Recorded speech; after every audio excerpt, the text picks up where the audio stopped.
The broadcast is now starting. All attendees are in listen-only mode.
I'd like to call this Tampa City Council workshop to order.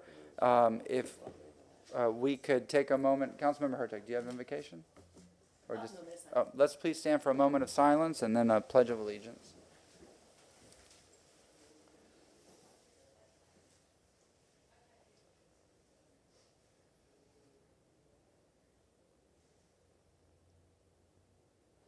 Thank you very much.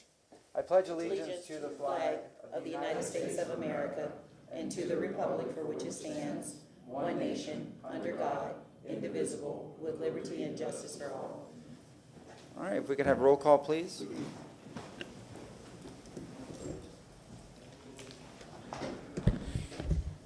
Carlson? Hertog? Here. Clendenin? Here. Henderson? Present. Vera? Miranda? Here. Maniscalco? Here. We have physical quorum. All right, just an announcement, Councilmember Carlson will not be here today. He has, I believe he sent a memo regarding his absence, so we will have, and Councilmember Vieira will be popping in any moment. Mr. Shelby, do you want to go over the rules and procedures? Yes, very briefly, Mr. Chairman. Good morning. Martin Shelby, City Council Attorney. Members of the public will have the opportunity to speak on any item on the workshop for 3 minutes after each workshop item. If you're not able to stay and want to talk to any item this morning, you have that opportunity to do so at this time. 3-minute time limit applies to all speakers, and members of the public should also please be reminded that you are to refrain from disruptive behavior, including making vulgar or threatening remarks or making or causing disruptive noises or sounds. And also please be reminded to refrain from making any personal attacks against any city official, staff member, or member of the public. The chair will rule out of order people who fail to comply with these rules, and at the discretion of the chair may be removed from the chamber for the remainder of today's meeting.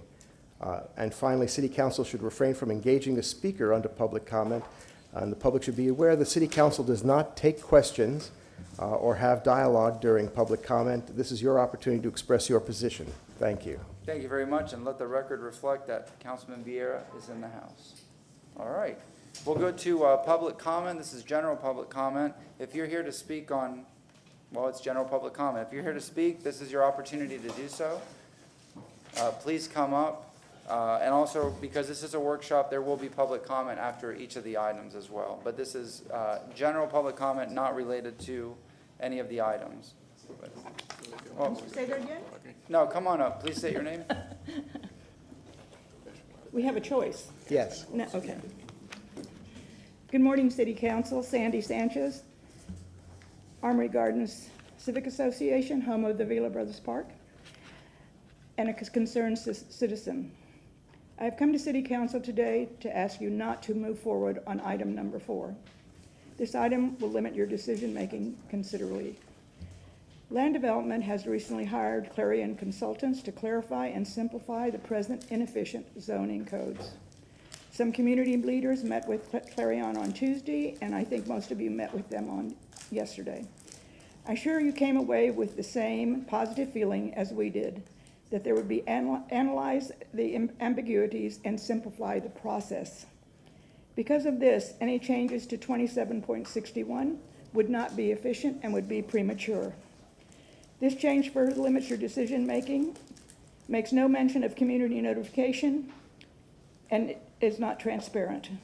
Taking away decision-making authority will keep you further away from supporting your constituents. City Council, the citizens of Tampa elected you to protect our neighborhoods. We did not elect city staff. City staff continually does permanent damage to our neighborhoods. Please say no to moving this item forward. Thank you. Thank you very much. Ms. Henderson, good morning.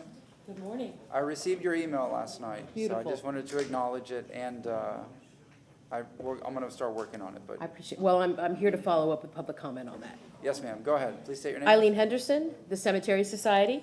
Good morning, council. First, thank you to those council members and legislative aides that joined the annual cleanup and celebration at Memorial Park Cemetery in honor of Memorial Day, hosted by Friends of Memorial Park Cemetery and the Cemetery Society. So thank you. I want to bring to your attention the situation at Oak Lawn Cemetery. I know a councilman brought this issue up at a recent meeting. I want to reinforce what he was told by community members by sharing with all of you what the volunteers with the Cemetery Society experienced when we did the Oak Lawn Cemetery cleanup last month. And while we expect extra debris from the unsheltered, what we witnessed was the worst I had seen. We have a serious issue with the unsheltered in that area. They congregate along the length of Laurel Street, which is at the north end of the cemeteries. They will also line the west wall. These two areas are where the debris is the most challenging. What we witnessed at last month's cleanup is an abundant amount of trash, from large cardboard pieces to clothing, which, by the way, is strewn across the headstones, styrofoam food containers, beer cans and liquor bottles, needles, and the overwhelming smell of urine and the undeniable odor of feces. Council, we need a plan of action immediately. This situation proposes many challenges, one of them being safety. There are 3 resident buildings, 2 are senior living facilities, and 1 is for multifamily use, with the proposal of more living facilities in the works, literally right across the street from the cemetery. There is also the Kids Mason Community Center at the southeast corner of the cemeteries, with a planned completion date for August 2024. And within walking distance, there is Encore, another multifamily residence, and Perry Harvey Park Senior. For me, I think it is shameful that Tampa's history has succumbed to this. When will we start recognizing the value in our history, the importance of our historic cemeteries?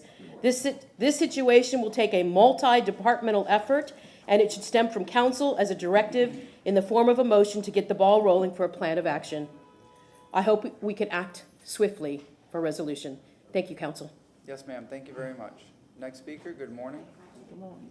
Hi, my name is Caroline Bennett. I want to address an issue that came up at the tree workshop recently, and it has to do with the city monitoring the mitigation trees that are planted and following up to make sure that they're still there. Recently, we brought to your attention how people are selling the mitigation trees, and Natural Resources were contacted recently about a situation like that on social media. They're selling their mitigation trees. And code enforcement said that someone has to file a formal complaint and put their name to it. And that is problematic sometimes because people who live near that person are worried about retaliation or soured relations. And so Lorraine Perino brought up the fact that this is the city's mitigation tree policy. They're not allowed to be removed. Why does a citizen have to put their name to a complaint? The city needs to be enforcing its mitigation rules and protecting these trees without creating possible problems. I mean, sometimes things can really escalate between neighbors, and nobody needs that in their life. So I'd like that explored because that just doesn't seem right to me. And the other thing I want to point out, also mitigation trees, is something needs to be looked into, is that I don't really understand how sometimes natural resources is allowing mitigation trees to be planted in an area that's unsuitable. And that's part of the problem. One of the ones that was being sold, they had a lot that was 60 feet wide, and on the rear perimeter, they planted 4 live oaks. Well, 60 feet is not enough distance for 4 live oaks once they become mature. So I don't understand how the building department approved that, because if they don't plant the trees on site, they have to pay into the fund or, do other things. So they were planting them on site to avoid paying into the fund, but the planting on site was not appropriate. Also, sometimes they'll plant them underneath the canopy of another live oak. They're not going to thrive there. And that's why some people are motivated to sell them, because they're right underneath the canopy of this other tree, or there's just too many of them, too close together, that sort of thing. So the planting guidelines for planting on site don't seem to match. They don't seem to match with the best practices that the city recommends or enforces. So anyhow, I'd like to bring that to y'all's attention so that maybe we can look into that more. Thank you. Thank you very much. Ms. Bennett, if I may? Yes. I want to make sure I understood everything. Code enforcement is asking them to put their names on it, whoever. The reason for that, not because we changed the law, that's a state change in law. And that causes a lot of problems for someone. We already have enough problems in society. Yes. But we're not the legislature. They're the ones that pass that. I understand that, like if you make it code And enforcement. I just wanted to make sure that we weren't. I did blaming know them. that. I'm just concerned with how can we enforce our mitigation understand. tree without always having to put someone's And name you're on it. absolutely right about the planting of trees that close. Yes. Thank you very much. Thank you. Yes, ma'am. Next speaker.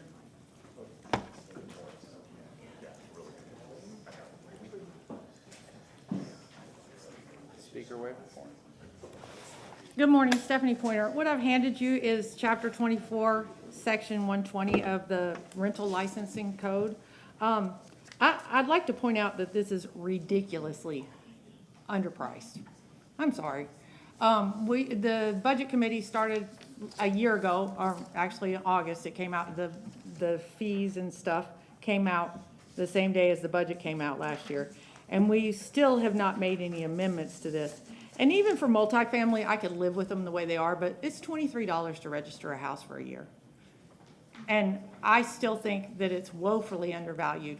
When this department came before the Budget Committee, they did not break down all of these business licenses, but we need to know how much these business licenses are actually costing to make that transaction happen. I would argue that there's no way that they're only doing them for $23 because it takes somebody to process it every time. And then they send me a card in the mail, which also costs money. So I just want to point that out. The other thing, and this is something I've been carrying around for 2 months, and I kept forgetting to say something about it, or I had bigger things to talk about, but it's something we need to take into consideration. Let's look at our business licensing, how much we're charging for it.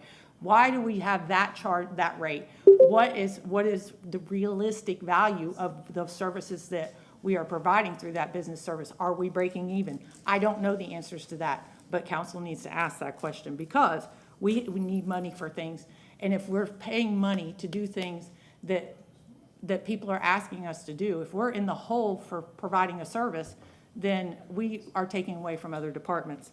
The other thing I want to remind you, and I gave this to you before, but it didn't make it into my backpack this morning, is that whole thing about if you get turned down for a rezoning or a plan amendment, you can't come back for 12 months unless it's a significant change. Well, let me tell you something. If you're making spaghetti and you take out the green peppers, it's still freaking spaghetti. And twice this year, just off the top of my head, I've got 2 different cases where staff has approved them to come back before a year. You guys are busy. You have a full schedule. You have a full agenda.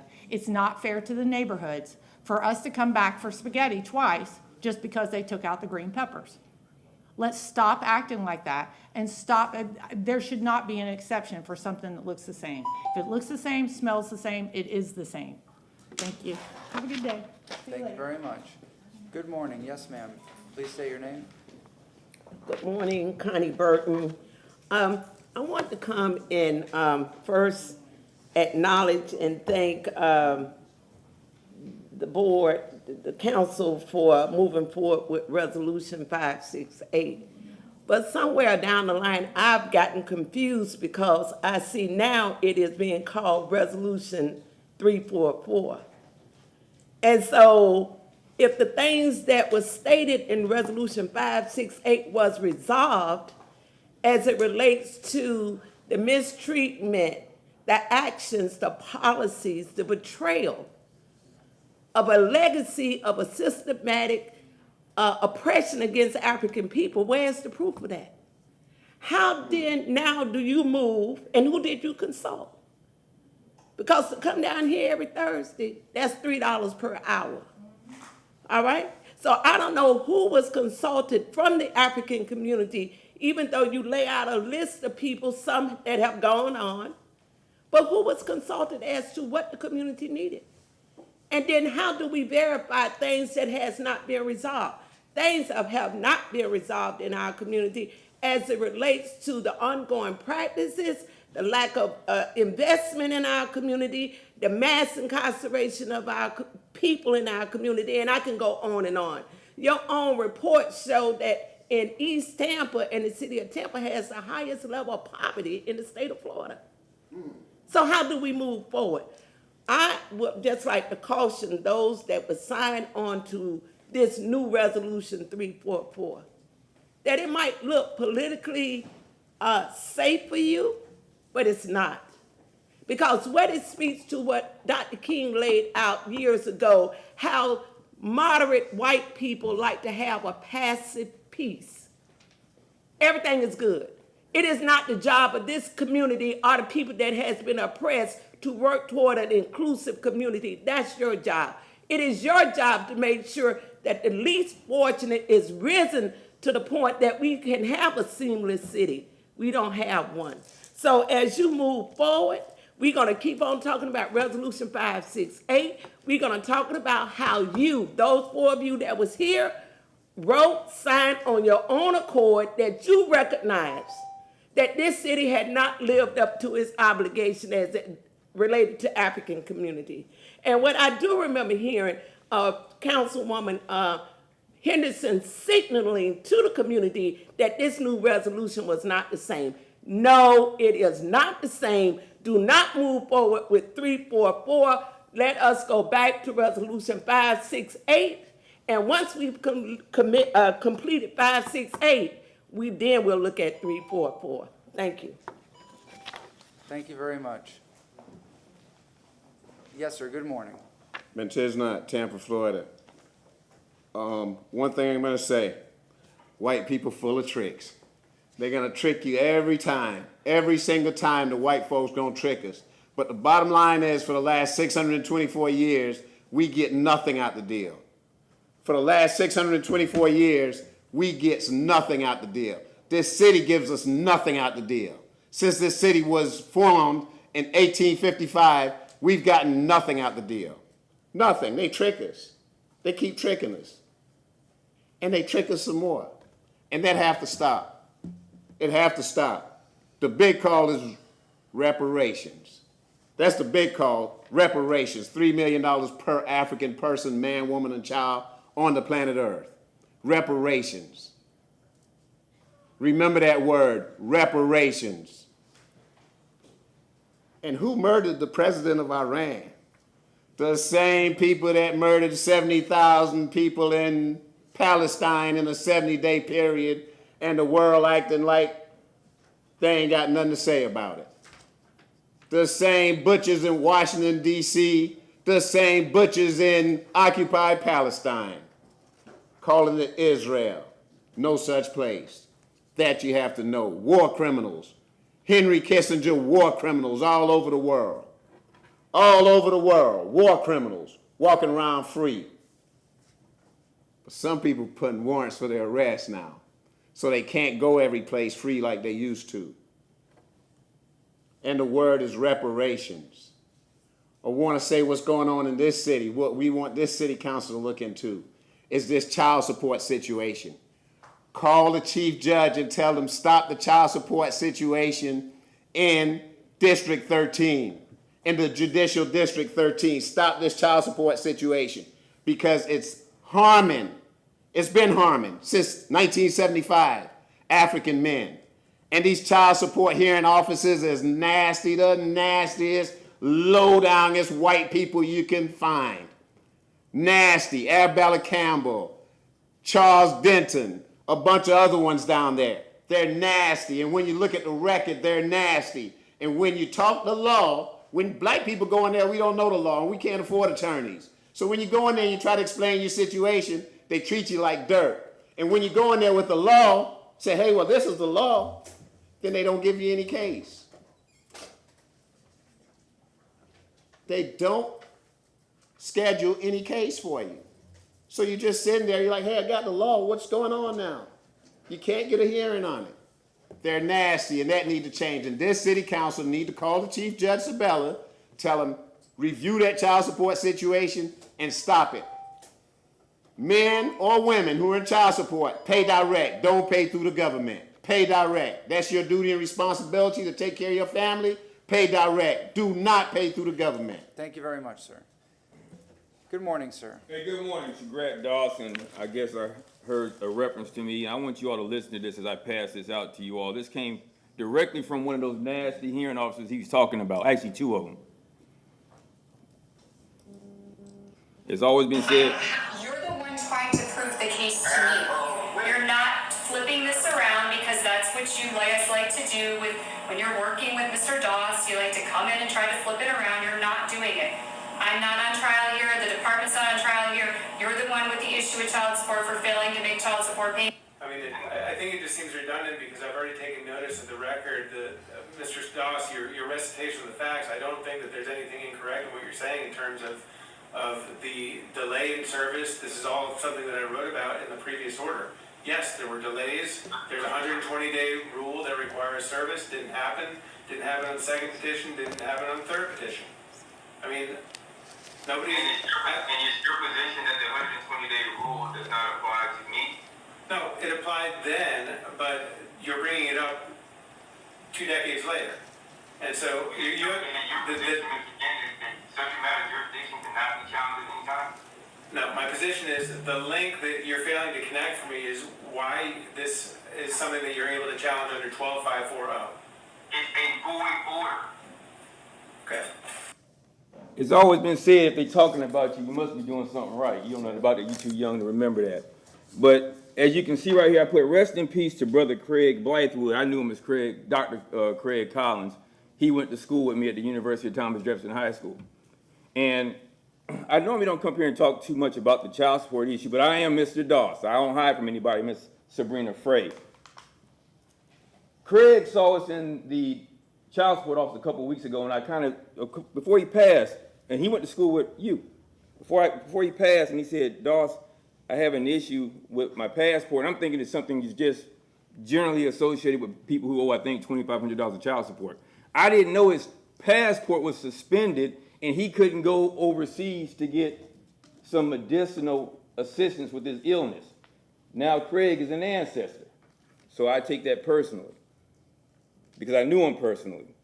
And what I'm here to do is to amplify what Brother Matiznak said. And as you look at the record, right, it didn't take me to bring up the issue of lack of subject matter jurisdiction.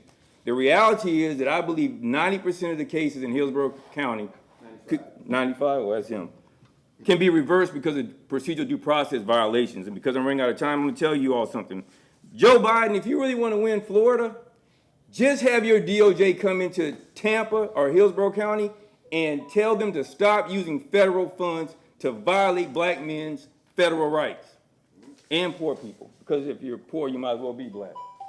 Shout out to the University of Thomas Jefferson High School. Thank you very much, sir.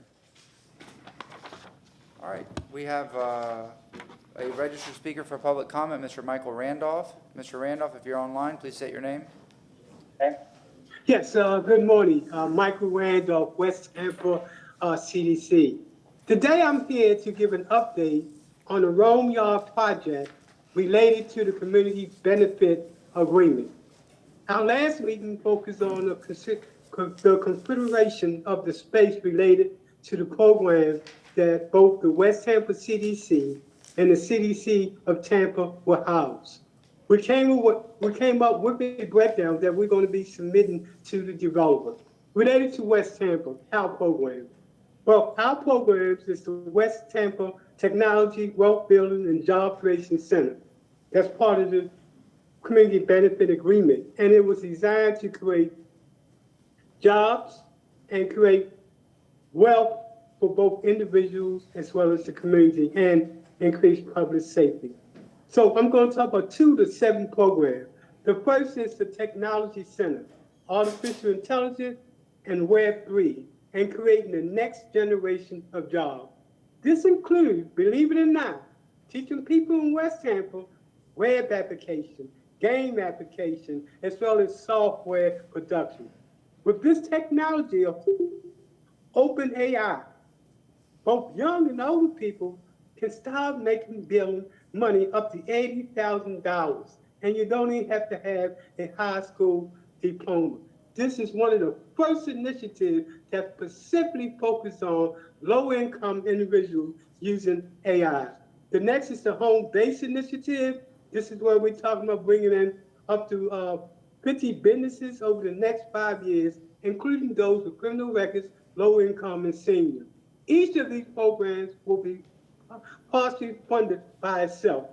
Our next discussion will be on operating costs as per the Community Benefit Agreement. As you know, developers that do give to the West Tampa CDC and the CDC of Tampa gets a tax write-off. So it's a win-win when it comes to the community. Over the next 5 months, over the last 5 months, we've shared with you the initiative that includes these initiatives and the initiative that goes beyond this. You should know for each initiative, we've already identified a funding source.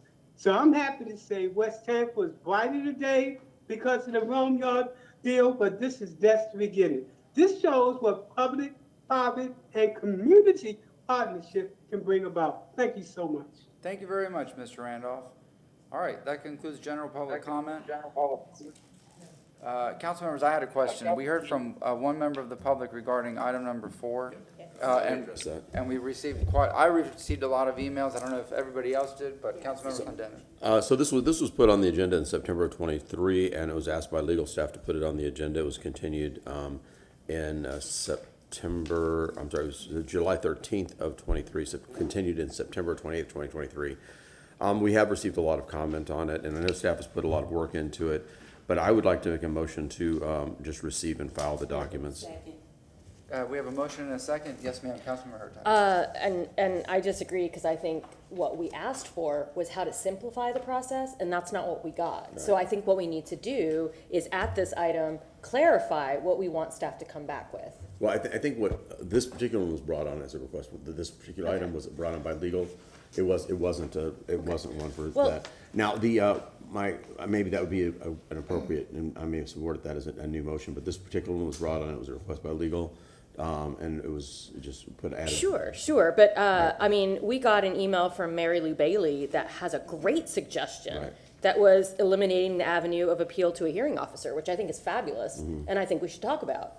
So I would love to have that come forward as something. I mean, we make these rules, and that was kind of the point, was this was so confusing. We wanted to simplify it, and staff's choice was to take council out of it, and I think we all agree that that's not okay. Correct. But what do we do instead? So, I mean, if somebody wants to make that motion later, I mean, I'm happy to take this particular one off, but I don't want to forget about it. I want us to. How about we do this? How about we do a motion to receive and file the documents received by legal, and then for discussion, we can continue to have discussion on the item itself. I think that's fine. Again, I don't want to have a long discussion. It sounds like we're all already in agreement, but what do we do next? And I would like staff to, I mean, I can make a motion right now. We don't have to worry about it and talk about, I would like staff to come back with language that takes away the avenue of appeal of a hearing officer and just simply bring it to council. So suggestion, then why don't we go in the way of the motion that was made and seconded. Yeah, and then I'll just make the other one and we'll be done. Okay. So we have a motion from Councilmember Clendenin, second Councilmember Henderson, Councilmember Miranda. I just want to speak on it a little bit, just sure. Since we're doing this, I'd like to have a little bit more information, like how many come to us, how many get appealed, how many times we get overruled and overturned. I think that should be public notice and public information. Okay. Yeah. I would add that to that motion if it was accepted. Sure. So first we have the motion by Clendenin to receive and file with the second Councilmember Henderson. Looks like we have somebody that might have been here to talk about number 4. Are we still going to talk about number 4 at all? You can speak up from the floor for number 4, even though you make that motion. And take public comment now on it? Take public comment before your motion. Okay. If this is number, so what, in effect, what you're doing is taking. We're taking up number 4 right Fine. now, essentially. Okay. Yes, ma'am, come I'm on. sorry I was out of the room. Oh, good morning, Stephanie Pointer. I wanted to point out that the difference between the one with the magistrate and the one without, the one with the magistrate is 270, or without the magistrate is 271. The one with the magistrate is like $2,700. And it took me a while. I had to ask the question a couple times because it came up in the budget meeting last month. What's the difference between the two? And you know what the difference is? Nothing. It's the choice of the applicant. So why is the applicant dragging a magistrate in, paying a bunch of money more? And here's the other thing. If I recall correctly, you could probably ask Suleen, I think we go in the hole on those as well, the $2,700 ones. I would like to point out that, you know what? The city told me I couldn't file a petition review last week or 2 weeks ago for that Live Local crap. I think everybody should be able to file one, and it should come before council, and then they should be able to, you guys should be able to hear it. I would also like to point out, and this is very important, there's been 2 petition for reviews in the last 60 days that Mr. Michelini and I have stood up there on the same side of them, because these petition for reviews use common sense. And what the legal department has proposed here is everything has to be done by statute. And some of this common sense stuff, like the couple that were active duty military, and they filed an SU-1 because they bought a house with an ADU on it, and then they were told, no, you can't do that, you have to live in the property, and you guys gave them relief. The other one was, there was a duplex that had been around for 30, 40 years. And so sometimes it requires you guys to use common sense versus the exact letter of the law. And if you take this process out, and I agree with everybody here that this is not okay. I think that there are times when we need common sense to be applied, not necessarily the letter of the law. And that's really, really important. And I don't know why anybody would choose to spend $2,700 or $2,800 to file a petition for review. And Mr. Shelby was in the meeting, Justin Baskey was in the meeting, and they couldn't tell us what the difference was between the two. And I asked Eric Cotton what the difference was, and he was like, and he gave me this long blown out answer, and then I had to ask him personally, face to face, what's the difference between the two? And he's like, it's just what they choose.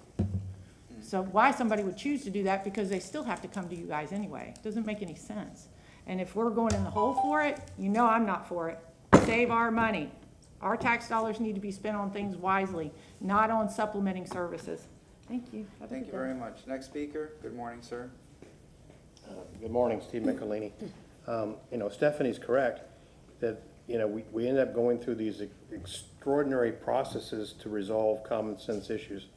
And the poor man out there on 31st Street, it took over a year to resolve that. 3 different notices for a duplex that had been built in 1972.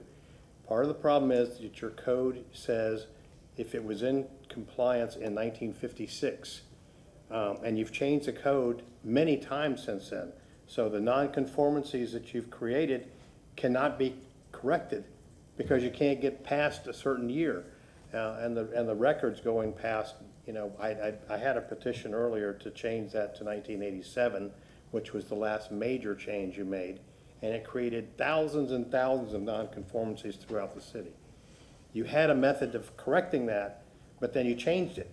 And so it costs more money, it takes more time, and a lot of innocent people are being affected. I would say do not eliminate the option of going to council.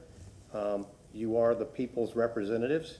You know, whether you're on the applicant side and on the development side, or whether you're on the neighborhood side, it's you know, your last appeal to come to you to resolve an issue, except unless you want to go to court.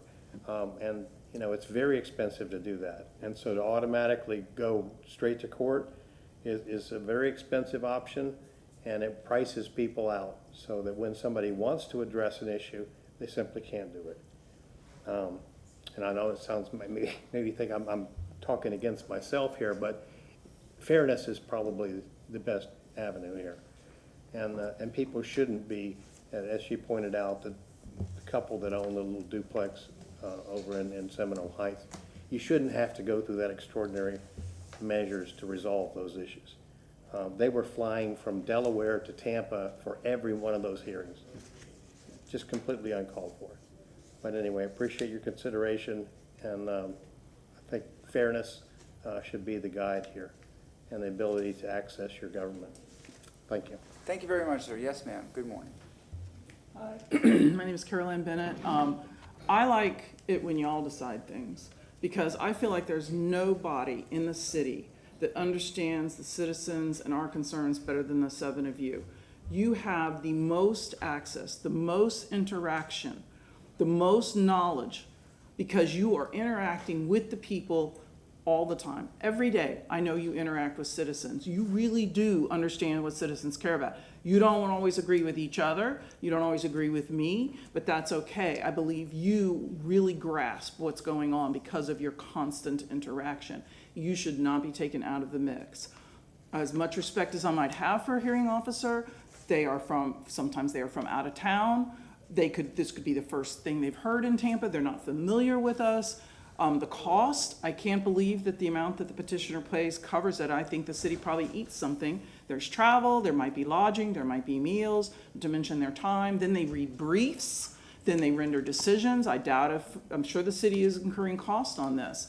And so I agree with Mary Lou Bailey. In my opinion, the hearing officer should just be eliminated. I'm going to read a little bit of her letter because she's very eloquent. She says things better than me. She sent it to y'all, so I hope you read it all. But she says the citizens have a pretty straightforward way of participating, and that the alternate avenue is with the city council, but your decision making is restricted to the original record. Thankfully, this path is not followed very often. I say that because it is harder for citizens to understand and effectively participate in the hearing officer avenue. I've done it, and I'm experienced. I did it recently. It's hard. I'm in favor of eliminating the avenue of appeal to a hearing officer. It is much harder for citizens to engage effectively. I am further in favor of having the city council do a de novo review, which is not limited to the original record. This allows the full set of relevant information to be considered, which leads to more effective decision-making. I absolutely agree. For people to come here and participate sometimes in the original record is impossible. But for them to participate later, it's another opportunity. Plus, more information can come to light. If the hearing officer is to remain an avenue, I would not be in favor of having it not go to circuit court instead of city council, cutting out the city council engagement in the matter. The circuit court process is harder for citizens to understand and effectively participate than the hearing officer, even harder. Citizens who participate in these processes do so as volunteers, working around their own work, family, and community. Our city is best governed if the system is designed to make their participation convenient and understandable, as well as to allow their feedback to be wholly considered. Thank you, Mary Lou Bailey. Please read her entire email. Thank you. Councilmember Clendenin and Hertog. Wait, yes, sir. Please state your name. Thank you very much. Thank you, Council. Joseph Citro for the record, 33611. In this issue, you are the transparency. Most of the people in the city of Tampa look to you to find out what's happening in their city. To take city council out of this leaves them blinded.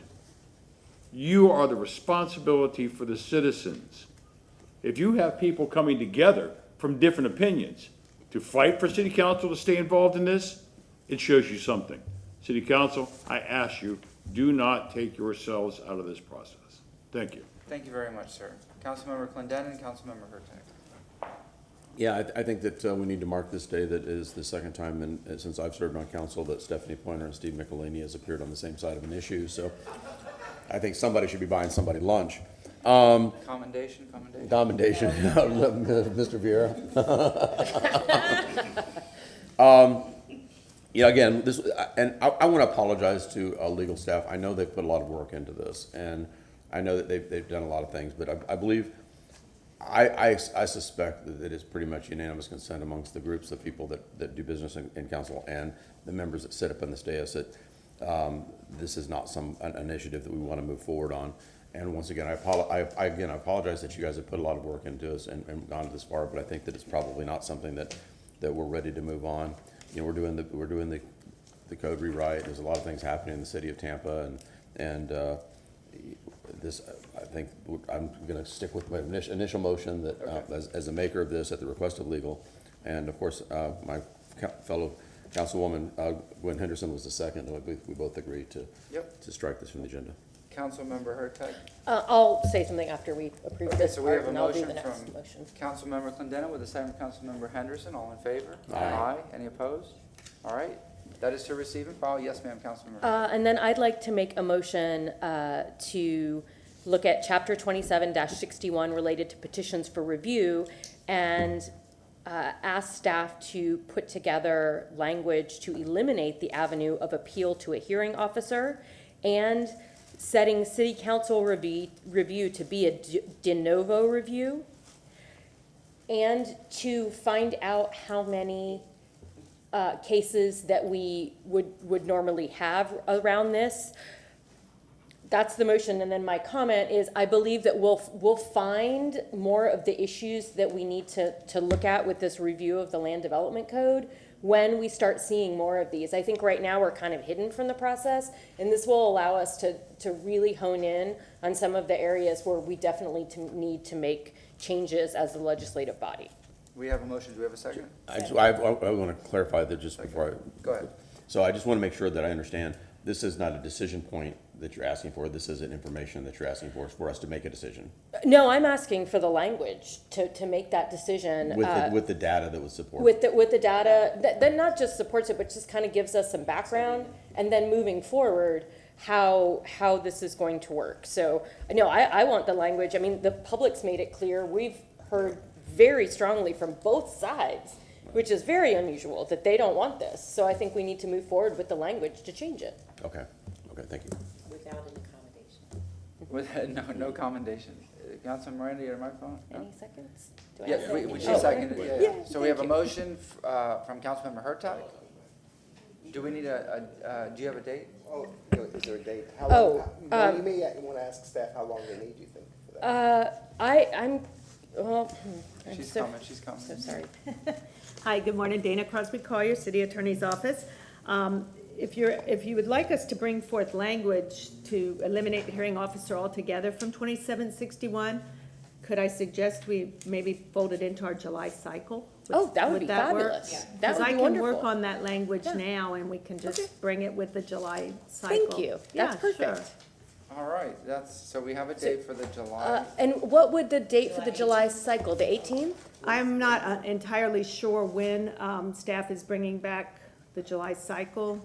I don't know. That's the first meeting back after. Yeah, but that's also the budget. The July cycle, if I understand correctly, Is a staff work- isn't It's here, the cycle is of- the deadline Yeah, it's the of- land development code amendments that come forward up starting until in July, and then they yeah. process those. I don't know the what they, earliest available date after the July cycle, or the That- Probably appropriate date. August 1st, yeah. Because I Andy is don't- coming for. I don't know whether that's the way it works, frankly. Well, then how about this? I will make the motion to have staff come back. If you just reach out to my office, I will modify the motion with a specific date by either, if you can get it this afternoon, I'll do it at the evening meeting. If not, we'll do it at the June 6th meeting. So, Perfect. We have okay. a motion from Councilmember Hurtag. We have a second. All in favor? Aye. Any opposed? All right. So coming back would be a motion to amend it to add the date? Is that what you're looking to do? Yeah, once she. You made the motion. No, the for motion is this, information. and then I will have a second motion I that see. goes on top of this to add a specific date. Right now, it's just with the July With the review. July cycle, With and the I'll July get- cycle, yeah. and then my next motion will be to clarify when the July cycle is. Understood, thank you. And I'll All right. get, I'll get that information to you. Thank you very Thanks. much. That's all. So that will settle the discussion for item 4 today. Correct. All right, so we'll have these 3 items. Next up, we have item number 1. Public Works, that's good. Mr. Larry Washington is here. We have a memo and we have a PowerPoint. Who's going to kick it off? Mr. Washington? Yes, sir. All right, come on up.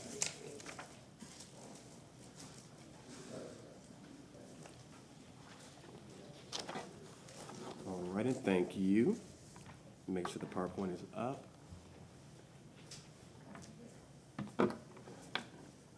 ahead. All right.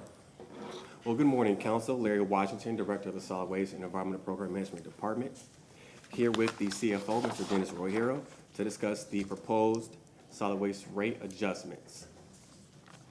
Now, before we get into the financial presentation, I want to make sure that we're all reading from the same sheet of music.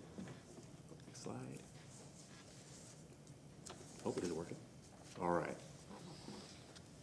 So again, I want to make sure that we're reading from the same sheet of music, because solid waste management as a whole is a very dynamic industry. So, and what we like to say at the solid waste department is there's no such thing as a way. So it takes a integrated solid waste system to manage all of the waste that is produced by the residents of the city of Tampa. Now, as we can see above, so this combines the activities necessary to safely collect, transport, transfer, and dispose of waste in a sustainable manner while protecting human health and the environment, which is directly in line with the mayor's T3 initiatives. So just so we have a deeper understanding, so we have roughly 300 employees, 300 teammates in our department. In addition to that, we have 150 collection vehicles, 60% of which are powered by CNG, so that's compressed natural gas versus diesel. We process 410,000 tons, that's collectively, per year in the city of Tampa, the majority of which is processed at the waste and energy facility, around 300,000 tons there. Some is landfilled, some is recycled, around 20,000 tons per year is recycled in the city of Tampa. And now some is mulched as well with our new program, our new yard waste program. We cover 85 square miles. We do not cover the new Tampa area. Sorry, Councilman Vieira. And moving forward, we have 3 core divisions. So we have the administration division, operations, and then waste and energy. So what we like to say is, and I have my team behind me as well, so one pays the bills, one collects and transports, and the other one processes. So listed, I have a few detailed descriptions of what each department does for the city of Tampa. So admin, education, and outreach, we have multiple points of engagement when it comes down to the city of Tampa's personnel, and then speaking to the youth as well. So we also have a Tampa Trash and Recycling app for those that want to have real-time information on their phones whenever they need it. In addition to, of course, the City of Tampa Solid Waste website. In addition to that, we have a lot of waste reduction initiatives that we've brought forth multiple times. We have a customer service team. Customer service is paramount for the City of Tampa, especially our department, because we are forward-facing. Moving over, so we do provide collection services, so garbage collection twice a week, recycling once, and of course yard waste as well. We have a sweep program where we collect bulky waste, and that's curbside, and we have transfer stations. We have 2 transfer stations. Our brand new state-of-the-art facility, which was a cash-funded $35 million project, that is 40,000 square feet. Our original transfer station, which is transfer station A, is around 20,000 square feet, and that allows us the ability to collect all that bulky waste and the tires and so on and so forth. So if you have couches and things of that nature, we process it there. Moving over, and lastly, we have our waste and energy facility where we do process, like I mentioned before, around 300,000 tons per year. And with that, we generate electricity. So we take something that no one wants, as in garbage, and turn it into something that everyone needs, as in electricity. And we are able to produce 150,000 megawatts per year. And just for further understanding, so the average household, and it's listed above, as far as Florida, the average household for Florida uses 1 megawatt per month. So we generate a lot of electricity. And then in addition to that, we have direct burns that we process at the waste and energy facility. So TPD utilizes this quite frequently with a drug bust. In addition, we have special collection or special burns as well. So the foreign waste that is produced by the port and the airport, so that comes to our facility too. So wanted to make sure that we are, again, reading from the same sheet of music, because we are a very dynamic department in general, and then I want to make sure that you all know and the public knows that we do more than just collect waste. So this is a back and forth between myself and the CFO, Dennis Royero. We're going to be going back and forth the entire presentation, so I will pass it over to Dennis. I thank you for your time, and we'll keep moving forward. Is it working? Oh, wait, hold on. All right, a little sensitive. Thank you, sir. No problem, thank you. Morning, Council. Dennis Rajero, Chief Financial Officer. As you can see, there's a lot going on out there. And again, as the director said, we'll be sharing information regarding their operations and finances throughout this presentation. First, though, we'd like to paint a picture for you, speaking of their finances, about their current and short-term financial situation. First, as you can see from this slide, their fund balance continues to generally decline. Now, why is that? There's a few reasons for that. First, I think everybody knows costs typically just go up. And in the last few years, they've gone up extensively. We all know that. We don't anticipate that they're going to go down. At the same time, their revenues have plateaued, and we'll get into some of the whys and wherefores that in a minute. And so they've had to keep dipping into their fund balance, into their savings, and that's the slide you see in front of you, a generally declining one, little uptick after things started reopening post-pandemic, but they are unable to maintain what is an ideal 90-day reserve and a reserve for operations and maintenance, refurbishment, replacement, things like that. They have a number of different requirements as a business for their various fund balances, but you can see they all culminate in not having enough money. I would submit to council and the public that when you have increasing costs and your revenues pretty much flatlined, it's simply unsustainable. No matter how well the business entity is being run, and we think it's been run very well, nor how well your financial planning, and we think we've financially planned very well. I will remind council and the public, this is a department that relatively recently could afford to pay $35 million in cash for a new transfer station in lieu of financing. So we've seen this coming. I don't think it's a surprise what we've said in the past. What I've said in the past is it's not if rates are going to need to be increased, it's when. We think when is now.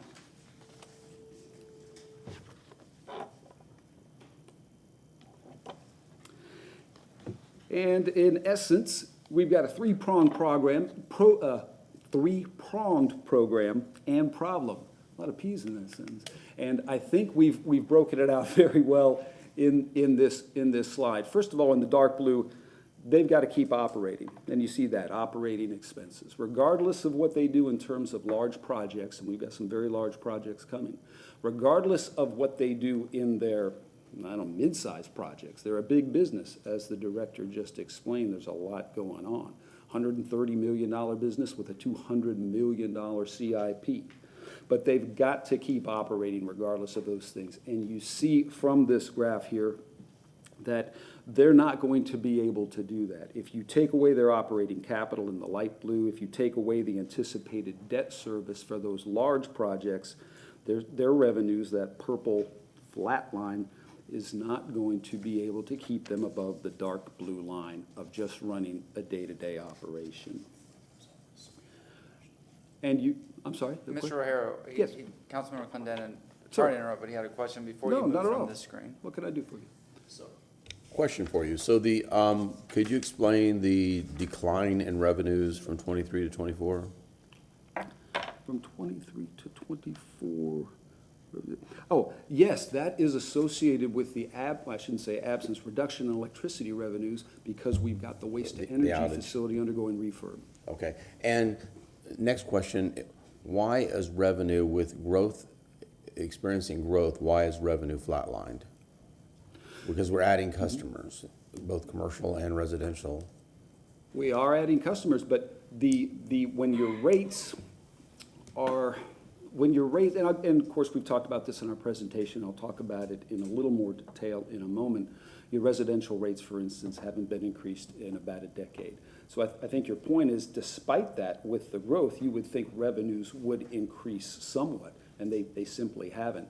Perhaps the department can speak closer to that. It's not a bad question, but the plateauing of the rates, and that's not the only rates. I understand that the rates are plateaued, but I was just intuitively that we continue to build housing and build units, and we're increasing the number of residents, you would assume that would, while it would increase cost as well, but it would increase revenue stream, and it seems like you've got a projection here as a flatline revenue stream. That's sort of. It's pretty flatline. You're absolutely right. Can we circle back with a little more detail? What I suspect is the growth is simply not providing enough additional revenue for it to be recognized on a graph of this scale. Okay, that would explain it. Thank you. Thank you. And if I could Go, add, yeah, absolutely. if I can add, so we did acquire the waste and energy facility as well, so we have more expenditures associated with that.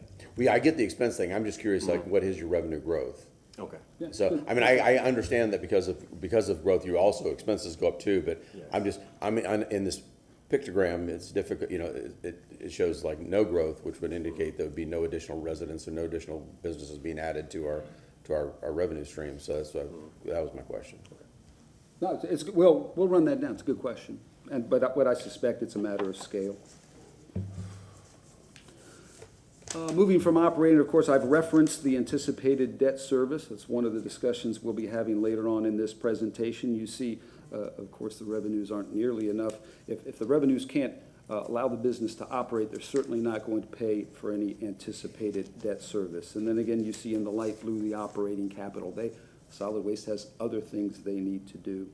The dotted line you see is our projections if council approves these rate increases. And you see that will bring us not only above the expenditure requirement, but get us back into those levels of 90-day reserves, renovation and repair reserves, et cetera, and reserves that we'll need for the debt issuance.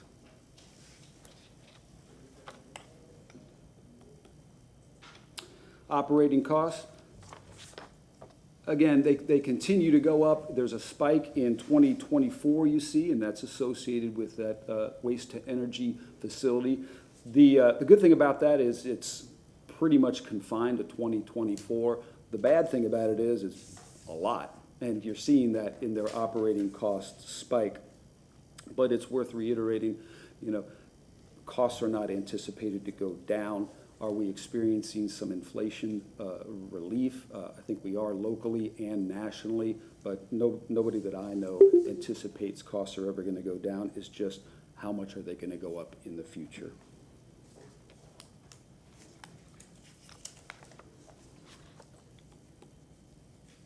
And the tipping fees, again, an example of a revenue stream that has plateaued. For a while, you see we were actually above, and we've done a comparison here for Hillsborough County. You see, for a while, we were above Hillsborough County, and that was helping, but those days are long since over. As you can see in 2022, we're now well below, I would submit to you, and we feel the necessity to increase those tipping fees. Yes, ma'am. Just a quick clarification question for the public. What is the tipping fee? So I'll let the expert answer. Oh, no problem at all. So for our transfer station users, so a tipping fee is the cost per ton to utilize our facility. And we'll get into a little more detail about those and the recommended rates in just a moment. And I'll turn it back over to the director, sir. Thank you, good sir. So, and now we have the next few slides, next 3 slides specifically, will be examples of the increase in costs for the solid waste department. So here we have the most common vehicle that we have. And this is our collection vehicle, our CNG automated collection vehicle that you'll see on your routes collecting either recycling or garbage. So back in 2019, one of these vehicles cost the solid waste department $360,000. Now, today, it costs the solid waste department $489,000 for one of these vehicles. And that's just a quick example of how much cost has increased over the few years. And like I said before, 6% of our fleet is CNG. In the average solid waste vehicle, we want to make sure that they're at least 7 years or younger to ensure that we don't have oil spills or malfunctions and down routes return or will move into delays in service. So a down route or a truck that is not usable will have severe delays moving forward. Another example that we have is the cost of our 95-gallon container. So back in 2019, these containers cost $44.50. Now, these containers cost $54.68. And we are projected to have another increase of $5 to $10 as well, and that is up for a renewal this year. So we have over 100,000 residential garbage carts all over the city of Tampa. We have over 82-ish thousand customers as far as residential. Oh, you have a question, sir? Yes, sir. Yes, sir. And thank you very much for your presentation. I'm just here thinking to myself, and the problem that we created for ourselves is that we wait so long to make a change. What you're telling us today is not something that started last night. It's something that started the day we gave you the up change. That day from now, it's been climbing on all aspects, from insurance, from personnel, from payment, from retirement, from the cost of the container, from the cost of transportation of your fuel from wherever you're going to the refuse to energy. So, and we never made a change. That's the problem we have. So in other words, we talk about running city like a business, and we try, but we actually don't do it. Because if we did, you would have every year a minimum increase, so you wouldn't have to have a big increase at the end. Mm-hmm. And that's business-wise. So we don't do it for whatever reason, to some degree. And you're one of the enterprise funds, like the other three, and that's why we're where we're at. In fact, water department's doing something, the refuge energy doing something, and they're all over 100 million. So we have to, in order to make money, you can't borrow money. Because if you do, you're only making something less than what you want to break even. And that's my model for myself. And I hate to go back to what my father told me, but he told me, if you can't pay for something in 30 days, don't buy it. Therefore, I've never bought a new car. So now the car dealers hate me. But I hope you do buy a new car so they like me. So what I'm saying is that it's got to change the way we do business if you really want to compete. I can appreciate everything you're doing. I know you got a lot of changes, a lot of costs in moving and relocation and all that great stuff that you're doing. But it's got to come to something that you raise the rate. I think 04 and 05 is the same rate, is it? 2024 and 25? For which rate? When does your rate increase come on this if it passes? October 1st, sir. Of this year? Yes, sir. So then those 2 years, 1 year, you're already half through it, so you're gonna swallow a loss. Mm-hmm. Unless you're Yes, sir. anticipating that in your increase that you're asking for. So then in 05, you got that one covered. But then even in 06 and 07, your rates go up a lot more, depending on who you are, as what type of capability you're picking up. And let's go in history a little bit about this department. There used to be not just one driver. There used to be a driver, 2 throwers, and a catcher. And they used to go through alleys. And that's how it was. And you have more back injuries than the football players had in the whole NFL, because it was hard work. This is still hard work, but it's modernized to today's society's needs, and it saved the environment, because in the old days, you either dump it in the back and somebody had to pick it up, and now at least you got the can that you're talking about, the 95-gallon cans, that really does help the environment and spreading of disease and so forth and so on. So we made some strides, and you've done well, and now we're faced with something that's got to go on from now through 2029, I guess. And then you're going to have another change, more than likely. That's how life is. But we're not anticipating that change. So therefore, when we get there, we're going to be short again. I think your observations are dead on in terms of a retrospective. And I don't mean to interrupt you, but we have accounted, you're quite right, in the past, the revenue stagnation was because there was no escalation built into the plan. Again, the residential rates for solid waste haven't seen an increase in a decade. The good news is, and you mentioned it, sir, you know, as part of the PIPES program, the water and wastewater fees have that escalation. We are building into, or have built into this rate study after 2029, an indexed increase that keeps pace with inflation. So for whatever reason, those indexes weren't built in into the past, and you're quite right. The good news is, I think we've seen that is as you said, and as I've said, unsustainable. So we've built that, those increases into the future. And let me go even further, 10 years from now. In 10 years or 9 years, the city will be in a better position financially because one of the CRAs is gone, and it'll be built out, I would imagine. So then the taxes off that base, the high part of it that we're not getting, will be coming back to the general fund. Yes, sir. So whoever's here, they might not like what I'm gonna say, but from that day on, they might be able to give a rebate back to the public for all the things that they had to do for that time to bring it level to the new development that we did, built the city that we built. So there's always, if we look at it and forecast 10 years, what's coming in 10 years, what revenues are we gonna have? In fact, I still say I predict, and I don't never talk to anybody in the Texas Assessor's Office, you're gonna have another 10 or 12% increase in taxes because of the building that's going up and the volume of it is there. So I'm only guessing, and but I would like to see something, thinking 10 years from now, when those CRAs are gone, one anyway, and 15 on another one, that those funds come back to the public in a system where they get paid back for the increases that we gave out. And the city always wins, the taxpayers win, because at that time, that would be built out. There was nothing there 15 years ago, let's face it. There was very little income, and I can get you the numbers if you want, from that avenue of where the buildings are at now. There's something that's there in the hundreds of millions of dollars, maybe in the billions. So all those things will come back if you have somebody in your place, in our place, in his place, in the mayor's position where you have the heart to say, you know what, you suffered, you went through it, you made this city what it is, we're gonna give you something back. If you do that, then I'm all for this. If not, I'm not. Understood, thank you. If I could respond to that, again, I think your point is well taken. I'll use Director Washington's word, dynamic. We're going to continue, we're a big city, we're going to continue to be in a dynamic environment. And the two keystones of that, I think, are good foresight, good planning. I think this rate structure does that, but also the flexibility to change.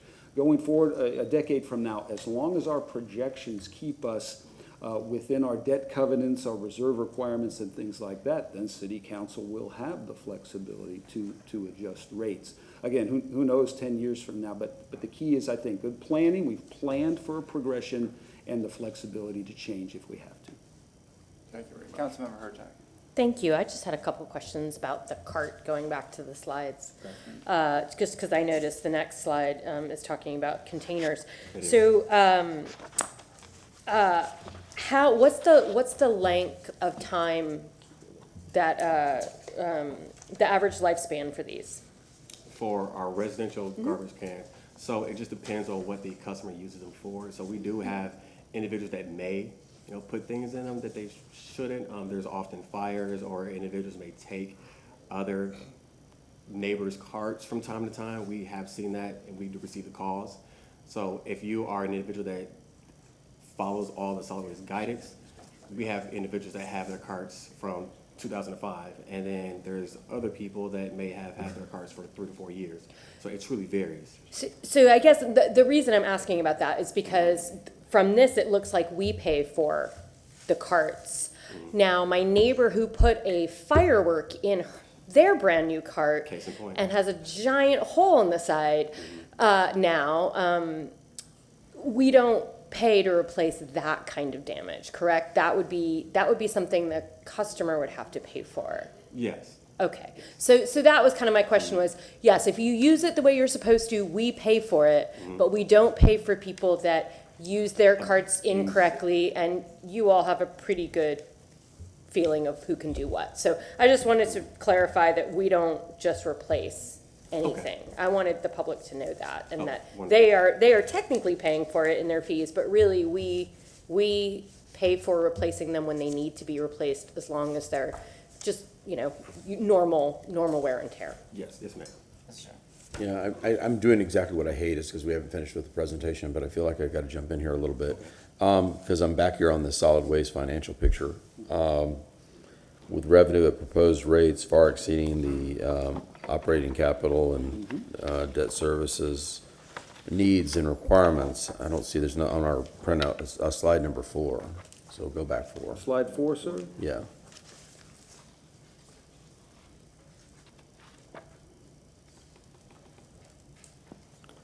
One more. There we go. So explain to me why you would come before us and ask for revenue that would exceed your needs. And it's a little bit of a misrepresentation. I would frame it, our revenues exceed our expenses, but we have those fund balance and reserve requirements. And it may be an improvement upon this slide to put those in there. To build the fund balance and reserves? Yes. Okay. We are somewhat making up for loss. So if you come back before us, would you have a proposal of the impact that it would have? Because when I look at the significant increase in fees over this period of time, it's a pretty good, ambitious request for additional revenue. Looking at the proposed rates on slide 12, will you present options for a lesser amount? To give us options on fund balances and what reality and. Let me write that down. We can, sir. So in other words, if at this rate, this would give us reserves and fund balances X, at this rate, this would give us reserves and fund balances X at this expected operating revenue. And what I'm looking at is, again, on slide 12, which I don't know, have you even gotten to it here? I apologize, you haven't gotten to your presentation. We'll hold off on that until you get there, sorry. And I will give you a kind of a teaser for what's coming, though. We can bring those to you. There are various criteria. Again, we intend to issue debt for these major projects, the waste-to-energy facility and the solid waste complex. And among the various criteria for building what we think will be an attractive package for the bond market are those different levels of debt service coverages, reserves, and things like that. The overall goal, of course, is to get the best rating we can, because that will save us money in the long term. So we can bring you those, and you'll see some of those subdivisions. Yeah, I think that would be not just good for the decision makers up here, but also for the public to understand what we're doing as far as, and especially if it brings down our interest rate on the debt issuance, if we have certain levels of reserve. And so also specific on the debt services, like you keep saying waste energy plant. What does that mean for the waste energy plant? What are we building capacity? That whole thing. So very good. You want us to answer that now? Or? I think it's coming in the presentation. I believe, yeah. Okay. That's why I apologize right in advance for jumping in. It seems like we're all over the place, so I said, why don't I just join the tornado? Yes. That's all right. Keeps we're us back sharp. to item, or slide number 9 is where we left off, I think, with the 8-yard container. No worries whatsoever. So thank you, sir. Moving back into the other containers. All right, so this is one of our common containers as well, so the front end load containers. So a cost of a front end load 8-yarder was $795 back in 2019. Now we had a 98% increase, so they are $1,500 for one of our front end load containers. Now, roughly, as far as front load service, we have roughly 6,000 containers all over the city of Tampa. However, we want to show you this picture to show you how the price escalation has affected the solid waste department. Any questions in regards to front load containers? No, it's just ridiculous, the price increase. I'm looking at this going, we're in the wrong business. It's crazy. And we do what we can. So if you look at the picture here, you can see that there's a little mark at the very 4 or 5 inches from the bottom. So we replace the bottoms of the container. We have a welding shop here for the city of Tampa. So we do extend the life of them as much as possible. So if you have a restaurant that puts a lot of wet waste, they may go through their container in 3 to 5 years. Yeah. But if you have a bookstore, you can have your container for exactly. So let me ask you a question. Yes, sir. The bottom of these containers have holes where the water would drain, right? So it doesn't fill up after a rainstorm and just rust and rot away, correct? So there are little holes, but it does fill up. Okay, but there's an opportunity for fluid to drain. It is. Okay. It's a little bit, though. It's not a lot of fluid draining out of it, though. Yeah. but. You said fires? Fire is another challenge that we've had over the years. But thank you, and I will pass it back over to the CFO. Thank you, sir. Thank you. And here we've broken out in a little bit detail their capital project funding requirements. Mostly to illustrate, you're seeing a spike in the current year. Again, that's the waste to energy retrofit. And in the light blue there, that's the solid waste relocation complex project. That's going to be spread out over a couple of years, so you'll see that hump, if you will, in terms of the expenditures. And then in purple, of course, they have other capital improvement projects that they would like to continue to do. So although much of this discussion is confined to the two big projects, they've got a lot of other projects that they're doing now and they want to continue to do in the future. And this is the comparison of monthly residential services. You see right now, based on our comparison and review of other peer localities, we're just a couple cents short of the average, right in the middle there, $34.91 in the light blue. The increase that we propose will bring us up, you see in the dark blue, above the current average and lower than two other localities. But I think the reality is many, if not most of those other localities will also increase their rates. Again, I'll use the director's word. It's a great word, dynamic. This environment, I think, is going to continue to be dynamic. We can do snapshots in time, and you see what that is here, but all signs point to increases in the future, depending upon the locality's needs, their history, et cetera. I know Director Washington already has some information about others that already plan to increase their rates. And this is a retrospective and prospective look at the residential monthly billing, and here you see that nearly decade-long flatlining of the residential in the light blue. No rate adjustments for the past 9 years. You see we had incremental increases prior to that. We would love for council to approve incremental increases going forward, but to Councilman Miranda's point, that stagnation of our revenues, and in my previous assertion that it's not sustainable, especially in an expense increase environment. If I could have the Elmo up briefly. See, that's the thing. I'm sorry. Before you leave this slide, sure. this is slide 12 that I wanted to speak about. Yes, sir. So, you can just see historically, it's a very predictable, the increase from 12 to 15 wasn't terribly significant. And then, of course, we've had all this period, which is, I know, has created part of the problem of 9 years of flat line. But it's a pretty significant jump from 24 to 28. That's kind of what I wanted the explanation and the consequences of doing a little bit more of a gradual increase to not have it go from, where we are today and at 34, just a little bit less than 35 to all the way up to $55 a month in a really almost a blink of an eye. We're really only talking just a few years. Understood. And we'll bring you a couple of different scenarios. And if you like this format, we can lay it out in this format. Well, and I think part of the thing is, what does that, if you were granted this type of an increase, what does that buy the taxpayers? And, what is the return on that investment? What should they expect for that? Yeah.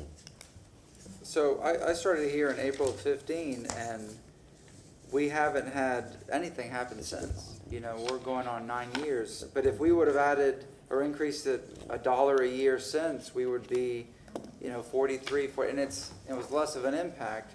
But if you look at 2019 to 2014, as you showed with the bins and the carts, the cost has been tremendous. Double for the big bins, and from 44 to 54. I'm sorry, for the carts 44 to 54, and the bins doubling. We're just not keeping up, with the basics. And in the previous chart you showed, our rates are going to be a little bit higher, but I noticed that in another municipality or Gainesville, they only do 1 time a week collection, where we're maintaining that too. So that's we're getting more bang for our buck, we're providing better service in comparison, but we should have looked at this, 9 years ago saying 50 cents more, $1 more, smaller, and we would be ahead of the game. We can't go back in time, but as Councilmember Clendenin asked, where can we soften the blow? And you said you're going to be bringing different scenarios, because now we're going from 34 to 54 within a 4-year period. So, we got to think about that. Councilmember Vieira. Thank you, Mr. Chairman. Yeah, and obviously some sort of an increase is warranted. I think the overall thing that we have to discuss with the public is the obvious that, and since 2000 and, COVID was 2020, and since the return to work from COVID, there's been mass inflation. The United States has been blessed to have the least amount of inflation rate among many countries, but it's been high. I mean, in 2021, I think inflation was at 9-10%. In Florida, up until recently, it was 8-9-10% now, or strike that, in Tampa Bay area. Now it's gone down to 3 or 4%, but that's still very high. So, and obviously local government municipalities have been affected by that adverse inflation. So, it's just a matter of mathematics, which is that if we want to pay for things in our basic needs, then some adjustment has to be done.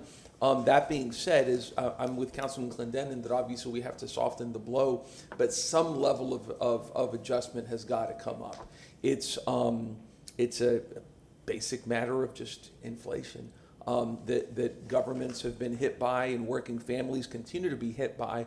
But if we want to provide that level of service, then an adjustment is unfortunately necessary. It's a matter of how to implement it. So, Councilmember Hurtak. Thank you. And I will tell you the reason the city of Gainesville is so high is because they invested in a biomass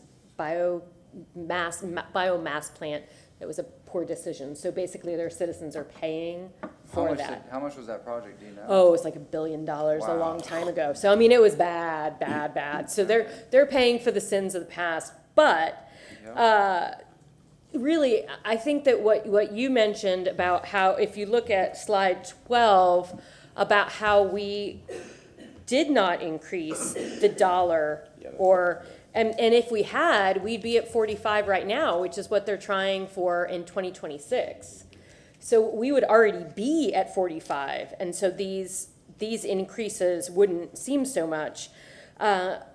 But I wouldn't say that it's just the waste to energy facility, and that's what they're going to get to, is that we're planning to move the entire facility. Yeah. That is costly, but I'll let them talk about that. And if I could have the Elmo up briefly, if you can do that in the back. You see here, this is a simple 3%. Had we further to, I think, almost everybody's point, it can be $1, it can be a percentage. Of course, inflation isn't always 3%. It's been as low as, less than 1, and as high as 7 or 8. But this is just a flat 3%. You see, we would already be to the 2026 level, as Councilwoman Hurtak said, of nearly $45. So we are making up, or attempting to make up, for lost time.